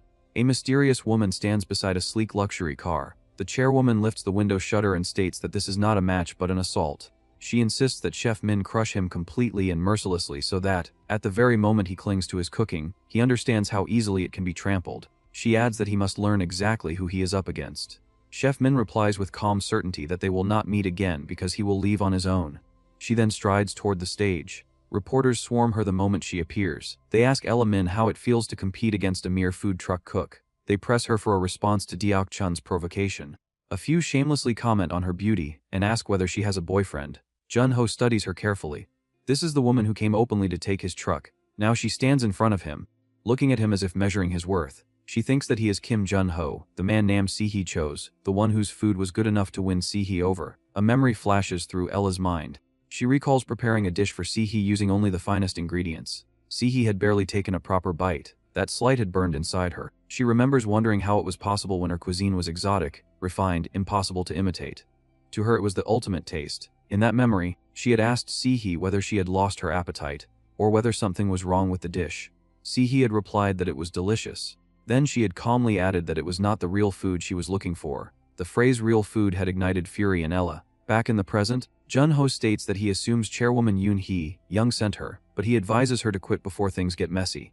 Ella grabs his shirt and declares that he should stop talking nonsense. She demands to know whether he truly believes that cooking on the street puts him on her level. She says she has no interest in his small-time cooking games and tells him to disappear. As she walks past Se-hee, she tells her to wait and watch, promising to show her what real food looks like. Se-hee grows uneasy as the situation escalates. She calls out to Deok-chun and apologizes, saying she will find a way to fix this. Jun-ho firmly refuses. He says he cannot stand by while someone insults food trucks. Se-hee feels impressed by his composure. Jun-ho adds that he will throw Ella's words back at her by proving what real cooking truly is. Uncle Deok-chun encourages him and the scene shifts to the truck. Jun-ho confirms that the match will be decided by food truck sales and that the main ingredient is potatoes. Se-hee anxiously reveals that Ella Min is one of the top-ranked chefs in the world and asks what dish they can possibly make to win. Jun-ho answers that since victory depends on sales volume, they need something everyone enjoys. He says they will decide the menu later and first secure fresh potatoes from Gangwon province. Se-hee eagerly agrees, but at the grocery store the shelves are empty. Se-hee suggests the supermarket, yet it is also out of stock. They check a local shop, then a traditional market, certain they will find some there. Every place is empty. Jun-ho asks a market owner why there are no potatoes in Gangwon province, and wonders if a typhoon struck. The owner explains that something like a typhoon did pass through, but it was Se-hee who swept them all away. Jun-ho freezes. The owner gestures toward a line of food trucks and says he does not know what possessed them, but they bought potatoes at 10 times the normal price. Trucks drive off loaded with stacks of potatoes piled high. Jun-ho admits that they have been outplayed before the competition even began. It is a dirty trick. Nearby, a crowd surrounds Se-hee, admiring her beauty and asking whether she is married. Jun-ho shoots her a look, thinking she seems oddly entertained. She approaches him holding a single potato and says she managed to find some. He tells her that ordinary potatoes are easy to find, but compared to freshly harvested ones, they are a serious disadvantage. At that moment, someone announces that there are plenty of potatoes at his house. They turn in surprise. A boy named Taebong says he has about 100. Jun-ho's expression shifts as he asks whether Taebong truly said 100. The camera pans over a wide field, and Jun-ho remarks that there must be over 1,000. With permission granted, they rush to harvest before sunset. Time passes, the sun sinks low, and Jun-ho is nearly finished. Se-hee calls out that they have already peeled over 100 potatoes. Jun-ho notices her dress and thinks that even dressed for the field, she still looks like a city girl. She suddenly stumbles and falls awkwardly. He sighs and offers his hand, telling her to rest and warning that her injured hand could worsen. She feels touched and wraps her arms around him, asking if he is that worried about her. He insists that it is not about her but about protecting the hand. She teases that he is cute. Taebong calls out that it is snack time. They are served makgeolli and potato pancakes. Jun-ho takes a bite, curious about pancakes made from freshly harvested potatoes. The taste surprises him. He senses the natural sweetness and softness instantly. The deep savory flavor fills his mouth. He thinks it would almost be a waste to dip them in soy sauce. The ingredients speak for themselves. With potatoes like these, he believes he can win. Se-hee raises a cup of makgeolli and proposes a cheerful toast. They drink deeply, feeling refreshed after a long day's work. Then Jun-ho realizes it is makgeolli and she is allergic. But it is too late. The alcohol hits her quickly. Her vision blurs as she calls his name. Memories of their time together flood her mind, overlapping like a dream. She feels overwhelming happiness beside him. She thinks she never wants to let him go again. Then another thought cuts through her haze. She realizes that because of her mother, she cannot protect Mr. Deok-chun. Se-hee asks him if he is suffering. She wonders aloud whether loving her is difficult. In her blurred state, she sees her mother's hand gripping him, and she cries out, telling him not to leave. The scene snaps back to reality. She is lying on top of Jun-ho, tears streaming down her face. Jun-ho, confused, asks if she is alright. Her vision is clouded by tears, and she keeps muttering that he must not go away. Her tears drip onto his face as he stares up at her, deeply concerned. His eyes suddenly widen when she collapses fully against him, catching him completely off guard. A brief recap reveals what led to this moment. Earlier, she had passed out on the ground, deliriously calling Deok-chun a squid while hallucinating. Jun-ho had still needed to dig up more potatoes, yet he knew he could not leave her alone in that state. She would only cause trouble. He carried her instead, thinking to himself that she constantly gave him reasons to worry. As he looked down at her, he quietly said her name in his thoughts. Taebong's uncle later drove them back with the harvested potatoes loaded in the truck. Se-hee rested heavily against Jun-ho's shoulder. She groaned and apologized to Deok-chun in her sleep. Noticing the sweat on her skin, Jun-ho wondered what kind of nightmare could make her grip his hand so tightly. She whispered weakly that he must not go. The tremble in her voice nearly shook his heart. His hand shifted toward hers. And he thought that he felt so sorry for her that he instinctively wanted to hold her hand. He quickly told himself that his uncle should not misunderstand. He insisted that she was just a wicked woman who happened to be drunk, and that holding her hand for now did not mean he had fallen for her. Later, Jun-ho thanked the elder for letting them stay the night. He decided to call Chief Kim to pick Se-hee up.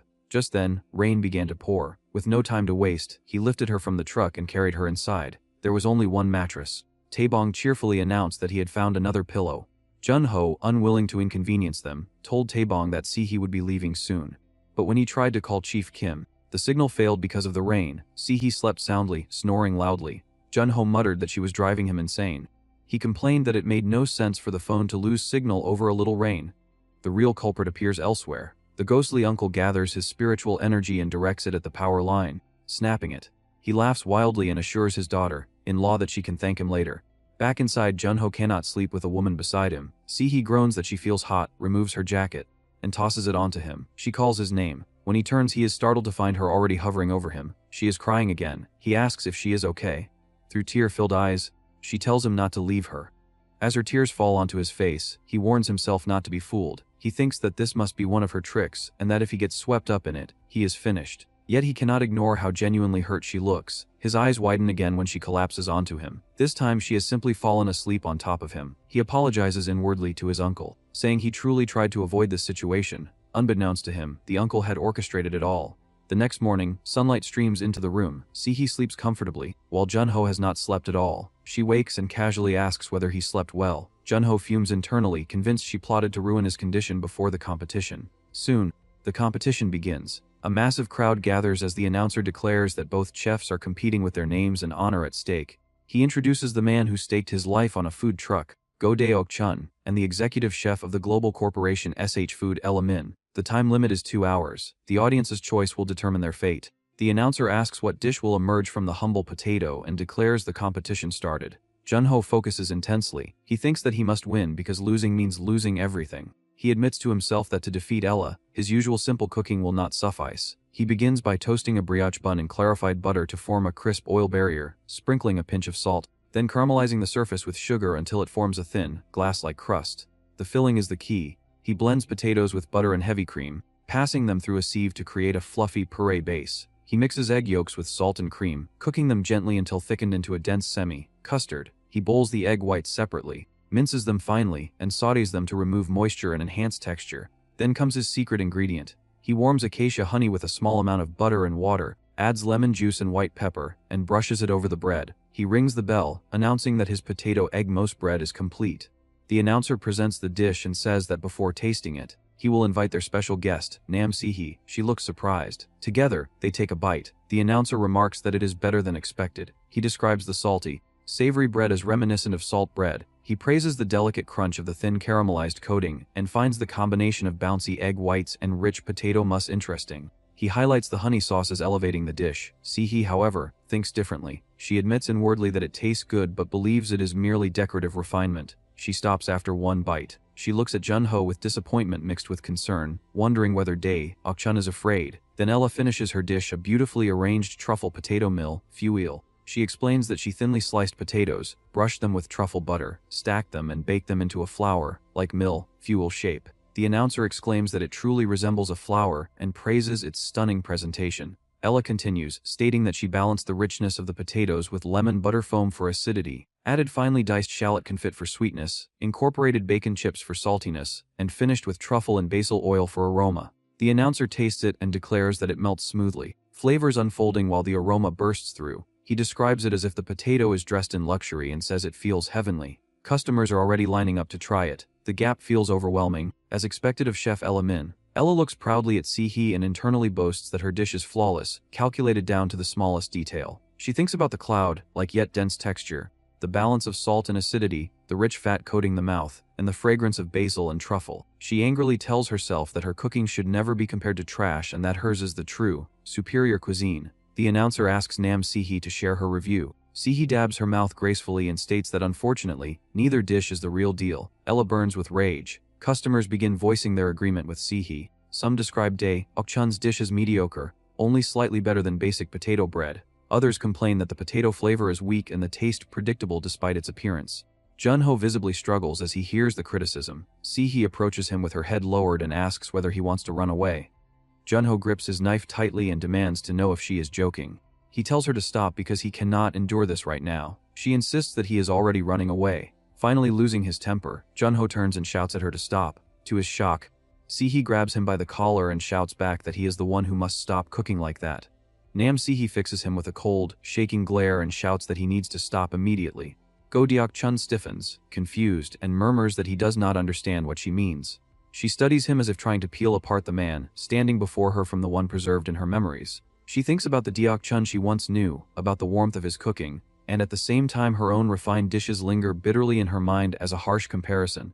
Inside the food truck, Deok-chun stands over the cutting board. A knife rests nearby. He stares down at the food he prepared and wonders why he even made it. He admits to himself that this is the first genuine emotion he has felt in this truck in 3 years. He questions whether it is fear of losing or simple anger. He rejects both explanations and states flatly that he is not happy. His eyes drift to a framed photo Uncle Deok-chun. He asks himself who he really is, and who he is supposed to be. The scene pulls back to an overhead view of the competition grounds.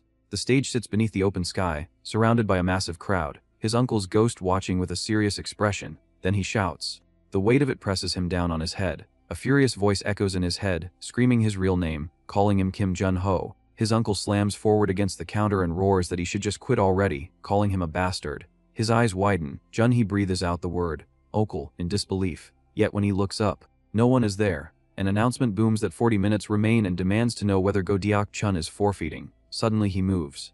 The truck speeds down a narrow road, a black SUV following close behind. Inside the car, the chairwoman leans against the window in tense silence, watching the distance swallow the remaining time. Back at the venue, the host announces that Chairwoman Yoon-hee, young of Se-hee, has arrived in person and calls for applause. She steps forward like royalty under a wide black umbrella, dressed in black with pearls and a white coat draped over her shoulders. Chief Kim stands behind her, rigid and alert. Se-hee sits near the front, appearing small against the towering stage and restless crowd. The chairwoman coolly asks what happened to that man. Chef Min presents her plated dish and reports that he ran away, that he struggled in his own way, but ultimately accepted reality and understood who he was facing. The chairwoman narrows her eyes and says that she understands, adding that this is all he amounted to. She tells Chef Min that she did well and assures her that proper compensation will be arranged. But just then, his truck comes flying overhead. Then taking position nearby, Se-hee's breath falters. She stammers about the truck. Suddenly flames erupt along the side of the food truck. Equipment crashes to the ground as fire spreads, heat shimmering through thick smoke. Jun-ho apologizes and declares that Go Deok-chun's truck will resume shortly. Nearby, the chairwoman stiffens and remarks that this development is unpleasant. Deok-chun tightens his glove, his expression sharpening. He recalls when Se-hee shouted that he must stop. Her reaction shakes him. He realizes this is not who he used to be. He admits that he became obsessed with winning and forgot his uncle's teachings. Memories return preparing food while sharing customers' anticipation, feeling nervous as they take their first bite, watching their faces brighten with laughter and relief. He reminds himself that hearing someone say it is delicious brings a happiness no money can match. He declares inwardly that this is why he runs a food truck. He confesses that he became greedy and arrogant. He looks at the potato and acknowledges that it is already complete as it is. In a desperate, almost absurd moment, he begs for one more chance. Onlookers whisper that he must be insane for talking to a potato. Chef Melaman grips her own potato tightly and vows that she will crush him. Their knives begin to move in rhythm, blades flashing as slices fall thinner and denser. She boasts that she will demonstrate the true difference in their levels. Soon, the crowd begins shouting about glasses. Confused voices repeat the word, then they realize that paper, thin potato slices have clung to their lenses, so transparent they were invisible. Excitement surges as people wonder how the competition will shift and what Deok-chun plans to do. He examines his result and mutters that it is a failure. Voices nearby declare that he is finished. With 20 minutes left and defeat looming, he suddenly drops whole potatoes into a cauldron of oil. Gasps ripple through the crowd. People question whether he is merely making French fries. Melamine scoffs that all that effort for fries is ridiculous. The bell rings. Both dishes are ready again. It is announced that the choice is between softer potatoes and crunchier potatoes, and that the decision will determine everything. A sharp crunch breaks the air, then another. The sound echoes loudly enough to make people flinch. Se-hee leans toward Taebong with an awkward smile and asks how Uncle's food tastes. Taebong replies with wide eyes that it tastes exactly like potato flavor, holding up a fry in disbelief at its simplicity. As he feeds her, crunching spreads through the crowd. People chant through mouthfuls that it is potato flavor, repeating the phrase while chewing nonstop. Beneath the chorus of crunches lingers the question of why this simple taste feels so overwhelmingly satisfying. Taebong cries that Nuna ate everything. Nam Se-hee stares at the final fry near her lips and wonders if it is truly just an ordinary French fry. The moment she bites, her eyes widen. She declares that this is it, explaining that she can see the dense layers created by those precise knife cuts. She says that biting into them at once releases a crisp snap like stepping on dry autumn leaves. Another customer bites in loudly and describes how the rich aroma and flavor of fresh potatoes explode in the mouth.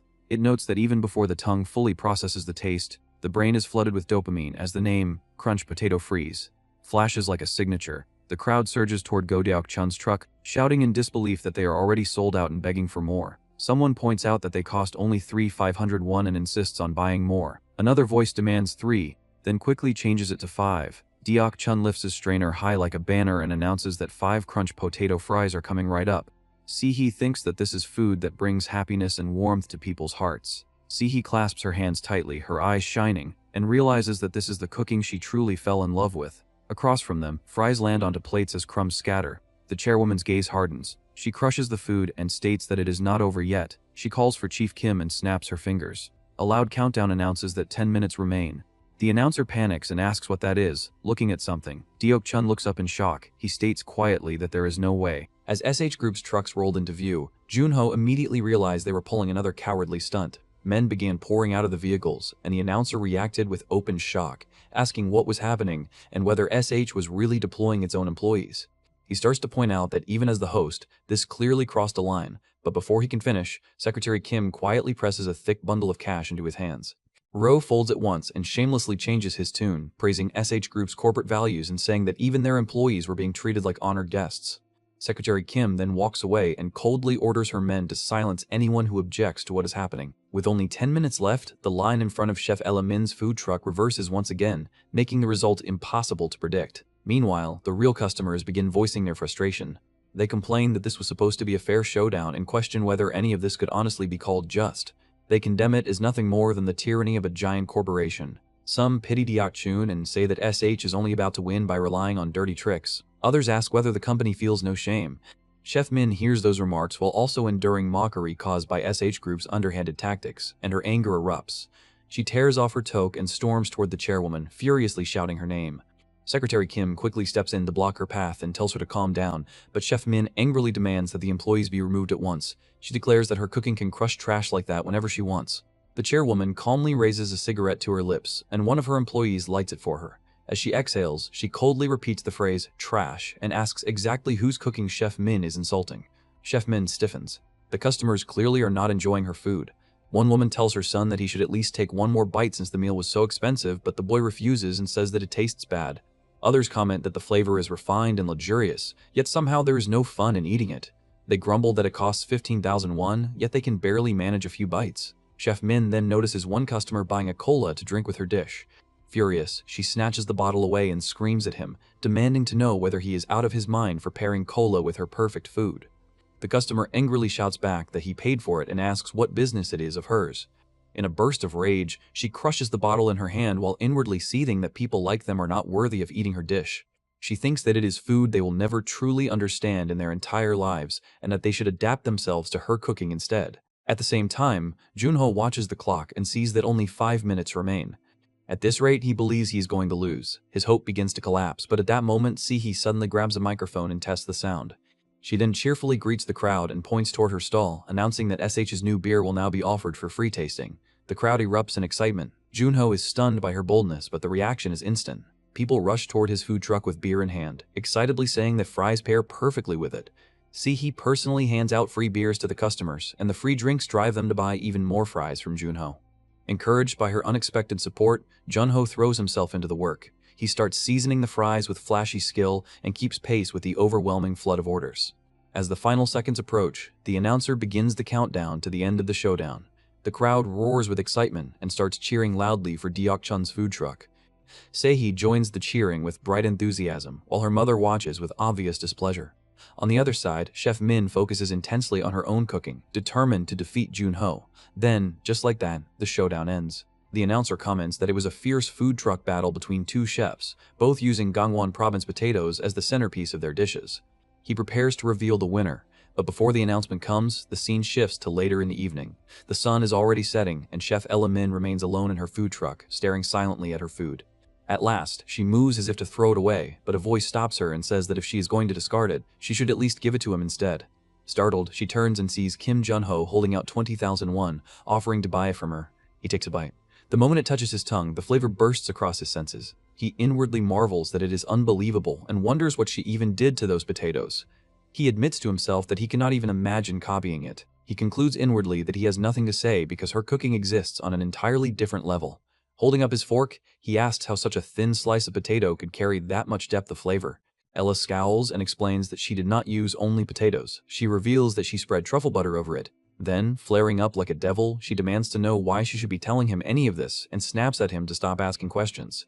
Jun-ho keeps eating anyway and says that it cannot be helped.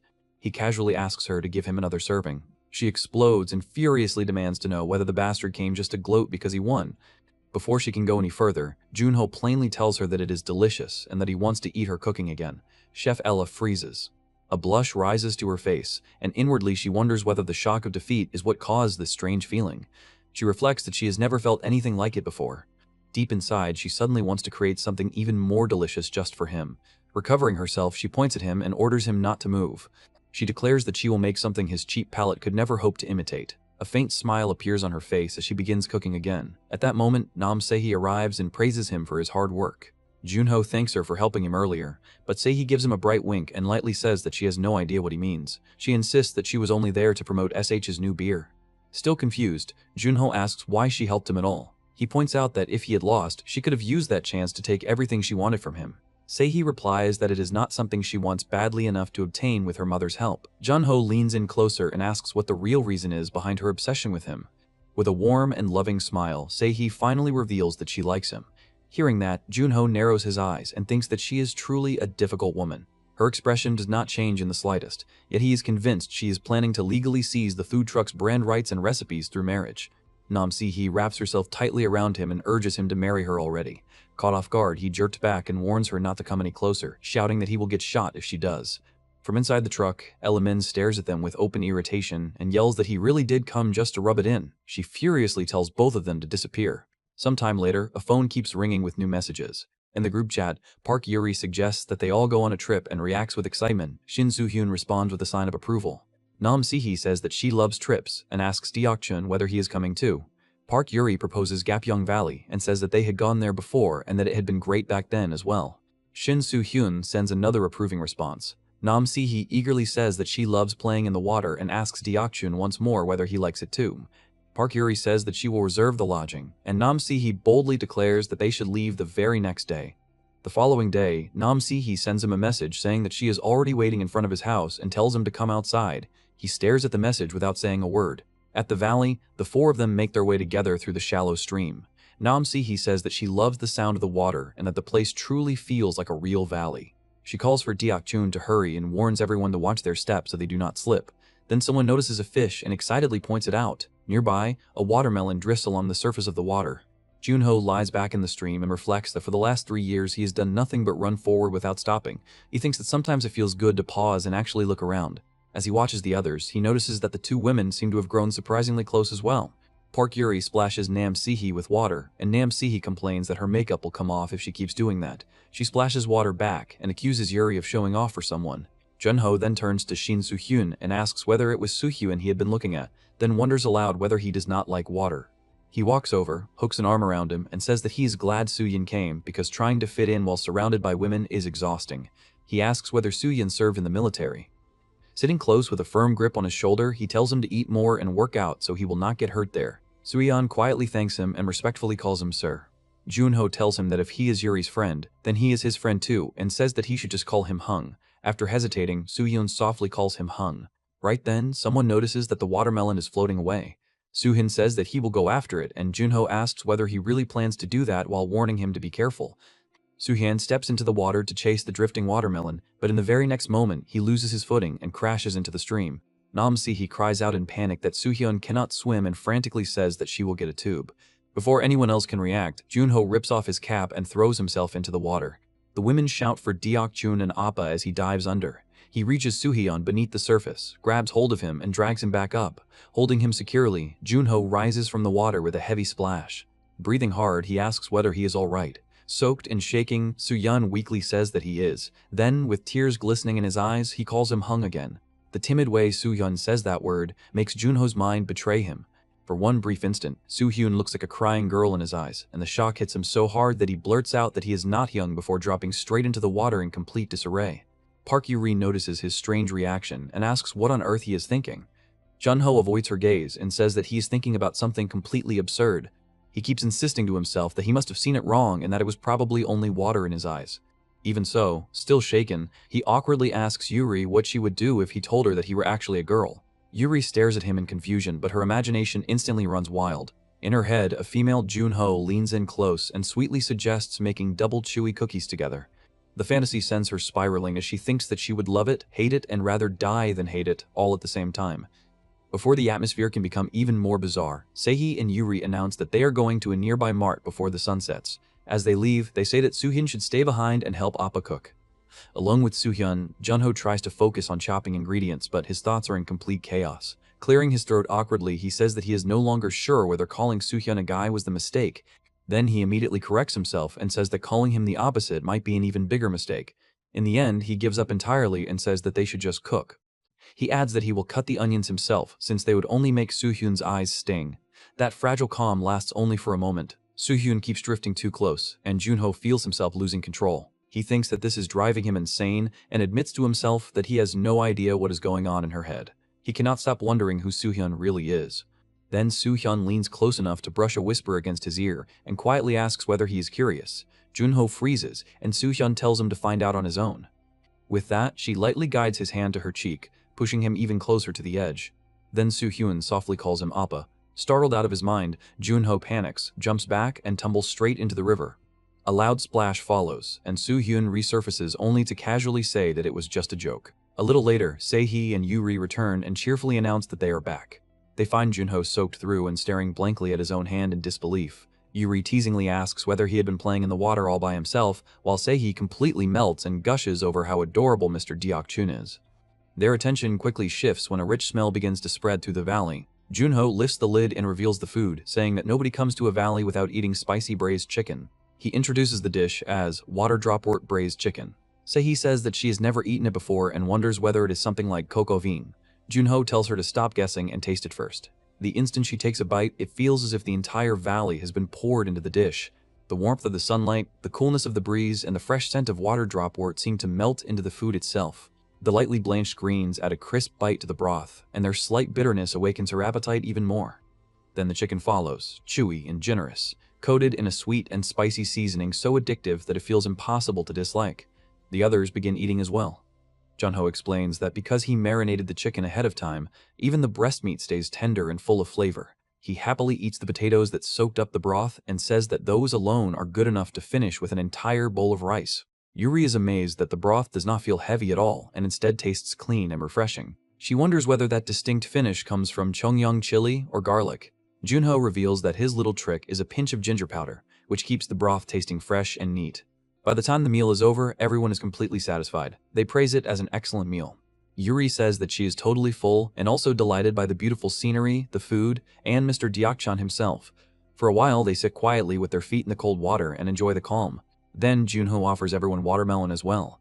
After that simple dessert, he says that they should clean up before sunset and return to the lodge. Night settles over the lodge, but the peace does not survive for long. Se-hee suddenly notices that Yuri is wearing Jun-ho's shirt and immediately demands to know what is going on with their matching clothes. Jun-ho calmly explains that he only lent it to her, but Se-hee instantly explodes and demands that Yuri take it off because they look like a couple. Yuri shrieks that this uni has completely lost her mind. Jun-ho tries to stop the argument before it grows worse by saying that he will pour Se-hee a drink too if she calms down. He tells everyone to stop already and just drink. The glasses are filled, and the group raises them in a lively toast. Once the alcohol starts flowing, Yuri spots the karaoke machine and excitedly says that they absolutely have to sing. She snatches the microphone first and throws herself into a playful but openly provocative song. Through the lyrics, she declares that Se-hee will never win Appa over by acting like that, and boasts that she will steal him away with her own youthful and charming appeal. She even compares Se-hee to Dubai chocolate with a bittersweet pistachio taste, turning the whole performance into a smiling attack. Watching all of this, Jun-ho thinks with satisfaction that he knew this would work as a distraction. Then his mind drifts somewhere completely different, and he suddenly begins wondering in all seriousness whether Dubai chocolate might actually sell well too, and why he had never considered it before. Meanwhile, the tension between the women grows even harsher. Yuri boldly claims that she understands Appa's taste far better than Se-hee ever could. Se-hee shoots back a glare, looking exactly like an older rival sizing up a brat who is trying too hard to seem fresh. Then Se-hee strides straight over to Jun-ho and demands that he sing a duet with her. Jun-ho immediately says that he genuinely hates singing. Even so, the moment the microphone ends up in his hand, he starts singing without much resistance. His voice turns out to be far better than anyone expected, and he smoothly carries the duet, even through a line about only being able to laugh and asking whether the other person still sees him as a child. Se-hee beams with satisfaction and teasingly asks Yuri what she thinks of that, calling it a couple song with Mr. Deok-chun and asking whether she feels jealous. Yuri immediately swells with irritation. She protests that the next verse belongs to her and complains that the key sits too low. Then she barges right back in, shouting that everything from 1 to 10 is nonsense and demanding that Mr. Deok-chun sing with her instead. The whole room falls into loud disorder. Another lyric about yelling nonsense at people who refuse to listen echoes through the room, can only stare in amazement, and Yuri ends up marveling that she never knew a person could sing with his arm muscles too. Jun-ho tries to put an end to the chaos, but he only ends up shouting even harder into the mic. When the song finally comes to an end, he repeats that he truly hates singing. The others instantly point out that for someone who says that, he looked like the person in the world who wanted to sing more than anyone. As the drinks keep coming, Jun-ho tells everyone to slow down. The girls make fun of him for sounding like an old man and immediately suggest another game instead. They settle on the paper passing game, where the team that transfers the fewest slips using their mouths has to drink. Jun-ho takes one look at the setup and realizes the trap at once. He points out that if all three of them are on one side while he is alone on the other, then he is guaranteed to lose and end up drinking. Nobody pays attention. Yuri goes first with him. The paper sits between their lips, and the space between their faces disappears. The instant their mouths brush through the paper, Yuri's mind goes completely blank. She feels Appa's lips so clearly that she crumbles into a blushing panic, wondering what she is even supposed to do now. Before she can recover, time is called, and her side fails to score anything at all. Next, Se-hee proudly declares that now it is her turn with Mr. Deok-chun and says that she is fully ready. She leans in with obvious confidence, but Jun-ho destroys the mood almost immediately by handling the pass too roughly and too directly. Se-hee pulls back and scolds him, saying that this is not how the game is supposed to be played. Then it becomes Soo-hyun's turn. The moment the round begins, a strange series of popping sounds starts bursting out one after another. Everyone looks around in confusion and asks what that noise is supposed to be. Yuri stares in disbelief and says that it is absurdly fast. Jun-ho and Soo-hyun pass the paper back and forth at ridiculous speed, the number quickly climbing past 20 in no time at all. When Jun-ho reaches for another slip of paper, Soo-hyun quietly points out that they have run out. Jun-ho tries to stop it there, but before he can finish, the paper barrier is gone and the distance vanishes. Their lips meet directly. The moment the paper disappears, Soo-hyun's lips press against Jun-ho's. Jun-ho freezes in complete shock and inwardly begs for it to stop, but the moment lasts less than a heartbeat before chaos explodes. The girls immediately lunge at him. One furiously curses him like a beast and tells him to die, while Yuri flails at him too and cries that Appa is trash. Even while fuming, she blurts out that she still likes him and that she will never forgive him. Jun-ho grabs his head and desperately insists that he had only been standing there. Inside, he keeps repeating that it was an accident. He tries to calm the room by saying that people can make mistakes, but Soo-hyun lightly touches those freshly kissed lips and quietly wonders whether it really was only a mistake. The drinking game continues anyway. Se-hee throws out a ridiculous example about once eating pasta floating in zero gravity at a space station, only to be corrected that she is supposed to say something that actually applies to her. Yuri smugly shows off and says that this is how someone folds a guy. Jun-ho, fed up with all of it, says that if they are going to play dirty like that, then he will not fold either. He jokes that he will just be a girl instead and tells them to call him Unni. Se-hee laughs and says that Mr. Deok-chun forcing that role is strangely cute. Jun-ho, now completely done with everyone, says that they should all just die together and fold anyone who has kissed him. Se-hee instantly volunteers herself with bright excitement. Jun-ho dryly points out that this is exactly why it is better not to fold. Yuri shrivels into misery as the only one who never got that far. Someone warns everyone to stay sharp unless they want to drink the awful penalty shot, and they point out that, for the record, only Mr. Deok-chun and Soo-hyun are still left, so now it is Soo-hyun's turn. Soo-hyun quietly says that among the people there is someone she likes. That brief confession strikes Jun-ho harder than he expected. The moment he hears it, his thoughts start spiraling. Se-hee is the cable heiress who already has everything. Yuri is the comfortable one who feels like a younger sibling. Soo-hyun is the unreadable mystery whose thoughts never show on the surface. His head starts asking the ridiculous question of which one he would choose, but he immediately recoils from that idea and scolds himself. He tells himself that there is no reason to choose anyone at all, because he does not need to fold, and he is not interested in any of the three. Then, instead of staying still, Soo-hyun suddenly picks up the penalty bowl and drinks from it. Everyone is startled and asks why. Soo-hyun wipes her mouth and lightly says that it was a mistake and that there had been confusion. Jun-ho immediately thinks that there is no way that was really a mistake, and Se-hee and Yuri narrow their eyes as if they suspect exactly the same thing. Later, as the night grows deeper, Jun-ho notices the air turning colder and asks where Soo-hyun went. He is told that Soo-hyun stepped out for a walk to sober up and that no one noticed when she left. After a short pause, Jun-ho says that something was left in the car and that he will go get it, but once he is outside, it becomes obvious that he is really searching for Soo-hyun. He walks through the dark woods, wondering how far Soo-hyun could have gone and whether walking around alone at night is not scary.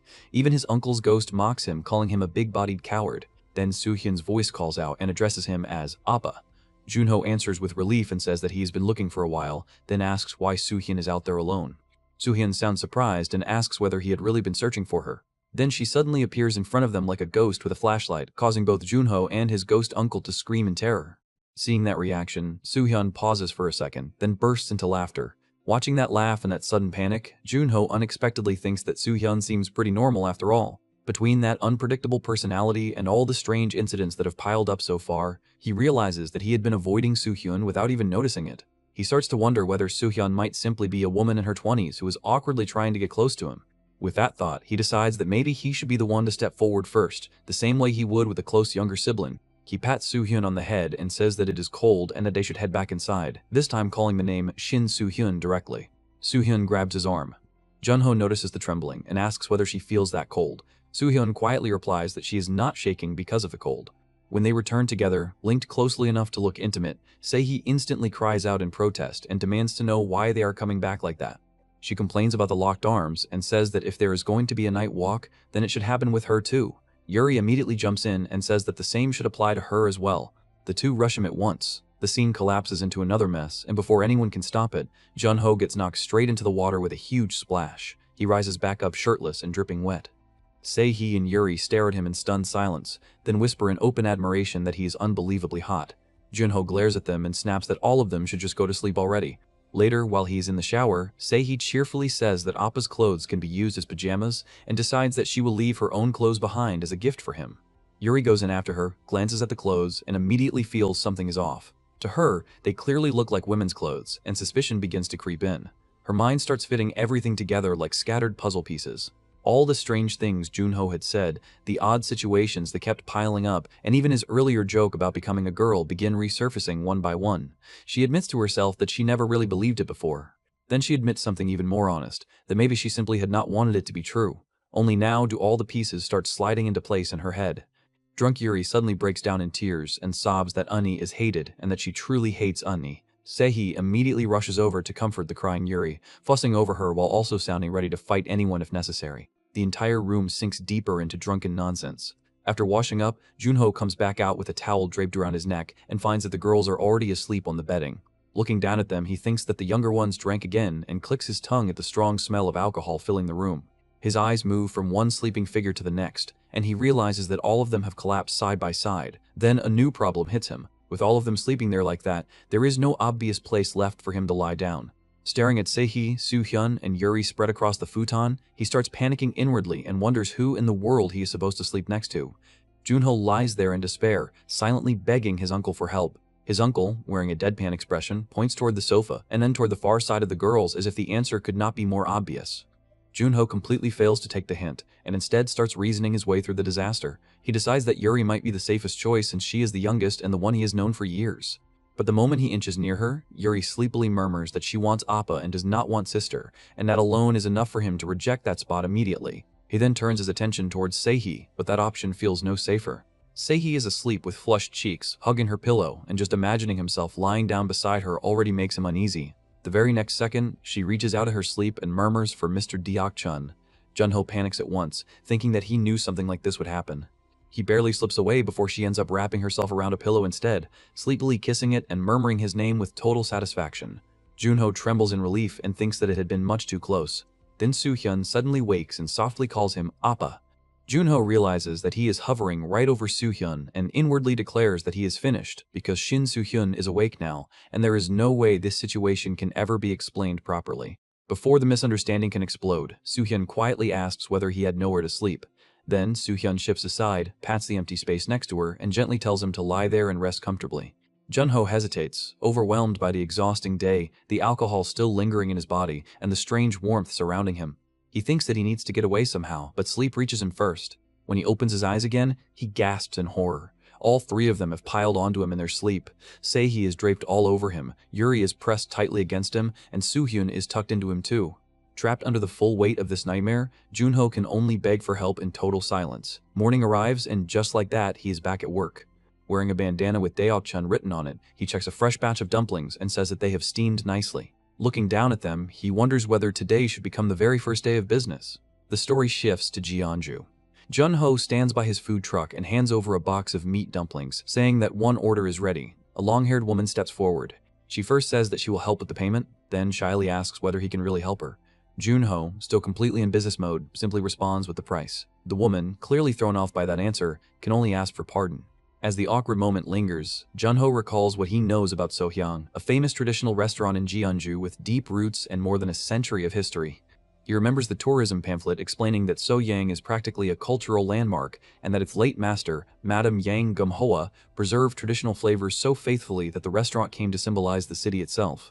He then notes that the woman standing in front of him is Yang Miak, the granddaughter of Yang Jung-hwa. After putting those pieces together, Jun-ho asks whether Miyake ran away because she hates cooking. Miyake quickly denies that. She says that she does enjoy cooking, just not that kind of cooking. Jun-ho understands that is nothing more than a matter of different taste. Miyake bows her head and apologizes for throwing such a heavy story onto him even though it has nothing to do with him. Jun-ho calmly says that it is fine and that listening to customers' stories is part of the fun of running a food truck. That simple answer hits Miyake hard. She grabs both of his hands in gratitude and calls out to Mr. Deok-chun with shining eyes. Then the atmosphere is ripped apart. Her grandmother arrives with overwhelming authority and demands to know what Miyake is doing there. Miyake recoils and calls for her grandmother in alarm. The old woman coldly orders her to stop this nonsense and return to the kitchen. She reminds Miyake that she is the successor who must inherit So-hee in place of her late mother. Miyake refuses. Her grandmother is stunned and demands to know what she just said. Miyake, trembling but still resolute, says that there are dishes she wants to cook too. The grandmother explodes in anger, condemning such foolishness again and demanding to know whether Miyake has any idea how important the cuisine they inherited truly is. Then Miyake says something even more outrageous. Clinging tightly to Jun-ho, she declares that she is going to marry Mr. Deok-chun and run a business with him. Everyone is left shocked. Her grandmother nearly collapses from the blow and the surrounding staff rush to catch her. Jun-ho can only stare in disbelief while Miyake clings to him, already looking worn out by the chaos. Inside, he bitterly notes that just when things had finally started feeling peaceful, trouble has come charging back again. The grandmother quickly recovers and steps directly up to Jun-ho. Jun-ho feels the pressure of her gaze as she silently questions whether this young man is really the one accused of putting such nonsense into her granddaughter's head. But before the argument can spiral any further, the old woman notices his truck and the food on it. She decides that there is no need for useless words because a cook speaks through food. She picks up one of his dumplings and takes a bite. The flavor strikes her like a shock. The juices burst out. The aroma lingers beautifully in the mouth, and the balance of meat and vegetables in the filling feels perfectly measured. In that instant, she is forced to admit that from nothing more than a food truck, she has tasted something that deserves to be compared to So-hee itself. Blood that had long gone still begins to boil again.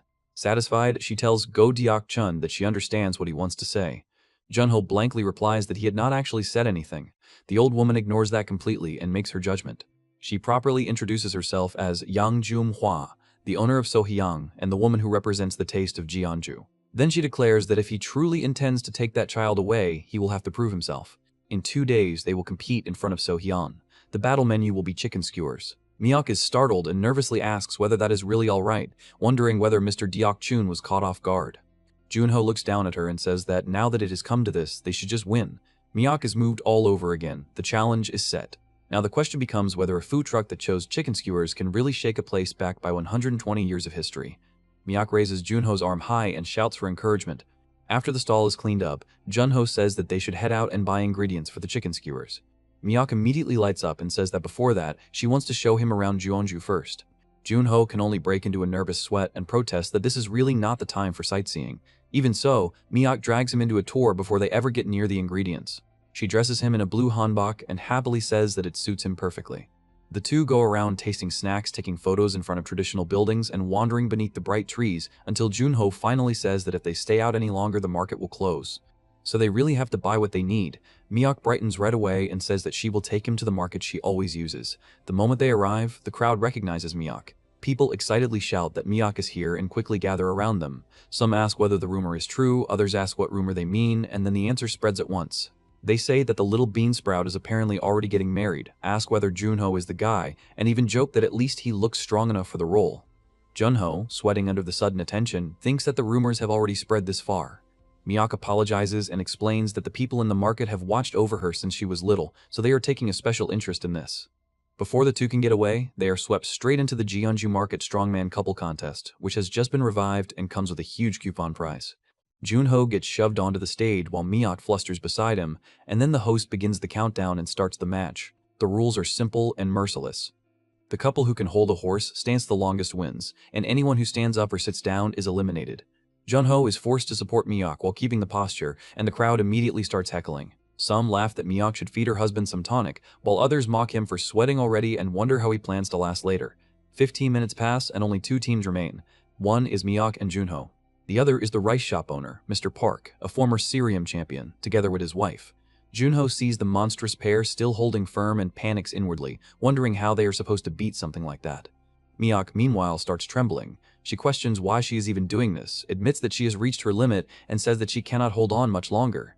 Then, with a guilty look, she asks whether she is really that heavy. Hearing that, Jun-ho instantly hardens his resolve. He thinks that if he gives up now, it will feel as if he made her cry. In his heart, he desperately begs for strength. He pushes himself far beyond his limit and surges up again with frightening determination, but that sudden burst only startles Miyake.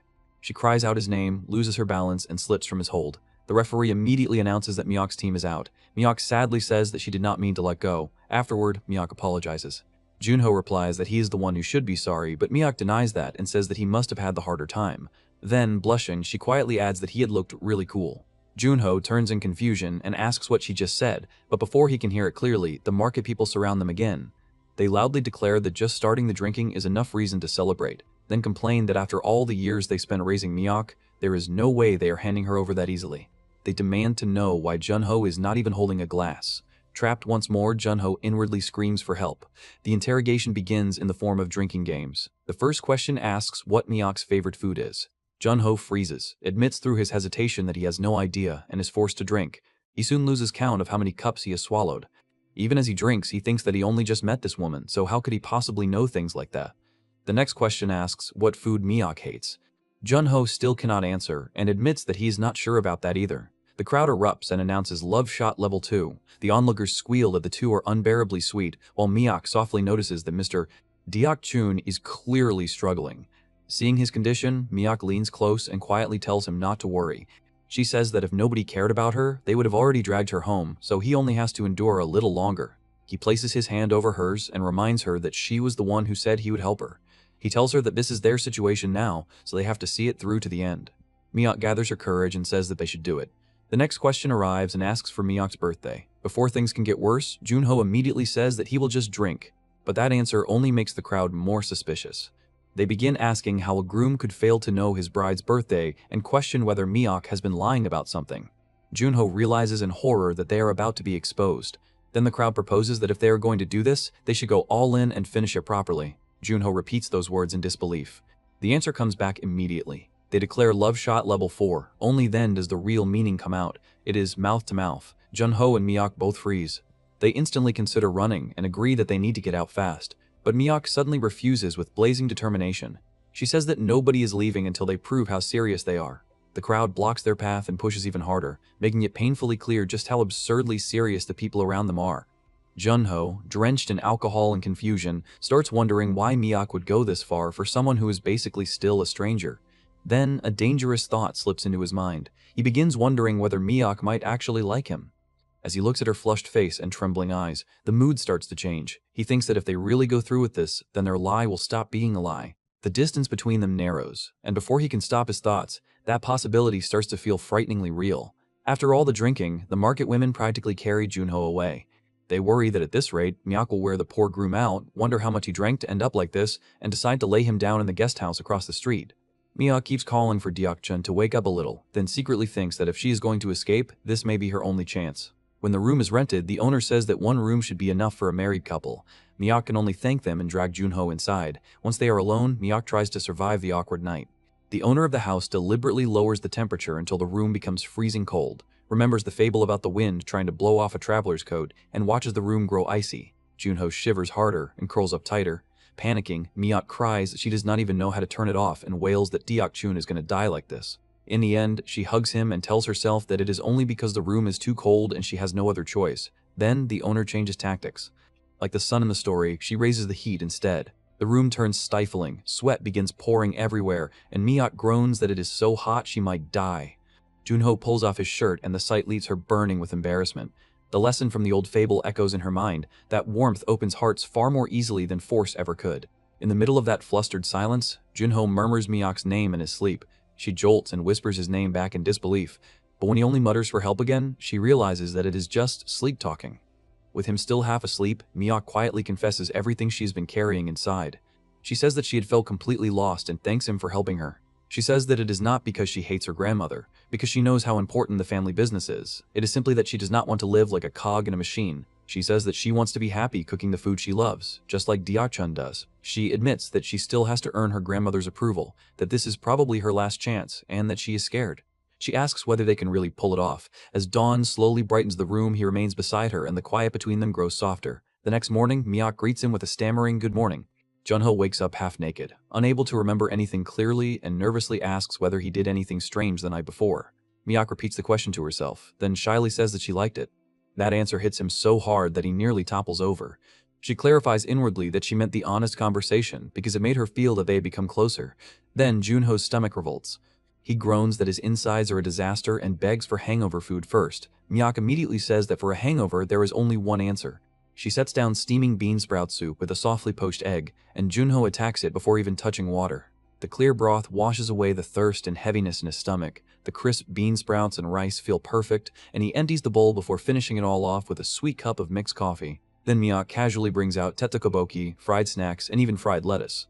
Jun-ho stares in disbelief and asks whether she really likes this kind of food, and Miyako happily says that she loves tteokbokki, mall sugar bread, cheese sprinkled chicken, tanghulu, macarons, cream-filled donuts, frozen yogurt, and more. Hearing that, Jun-ho can only think that with tastes like those, it makes perfect sense that she ran away from home. While they eat, Miyako carefully brings up what he said before and reminds him that if they win, they would get married. He asks whether that was not just something she said to escape the situation, because suddenly getting married like that would be strange.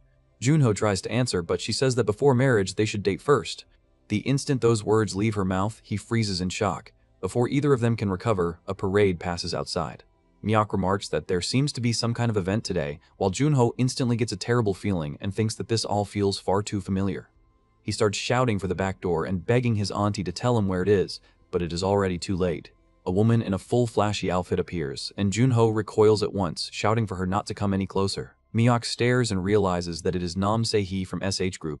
Se-hee cheerfully announces her arrival, and Miyako instantly gushes over her, saying that this is her first time seeing her in person and that she is unbelievably pretty. She even says that Se-hee is so charming that even women would fall for her. Still trying to process the situation, Miyako says that this is a crazy coincidence and asks whether Se-hee is friends with Mr. Deok-chun. Se-hee immediately says that is wrong. Then she wraps herself around Jun-ho and declares that they are engaged to be married. Miyako goes completely still. She stares at them in shock, asks whether that is really true, and begins faltering as she tries to understand what that makes her now. She can only look back at him in disbelief and ask what exactly he had been doing with her then. Miyako remains frozen, hurt, and utterly thrown into confusion.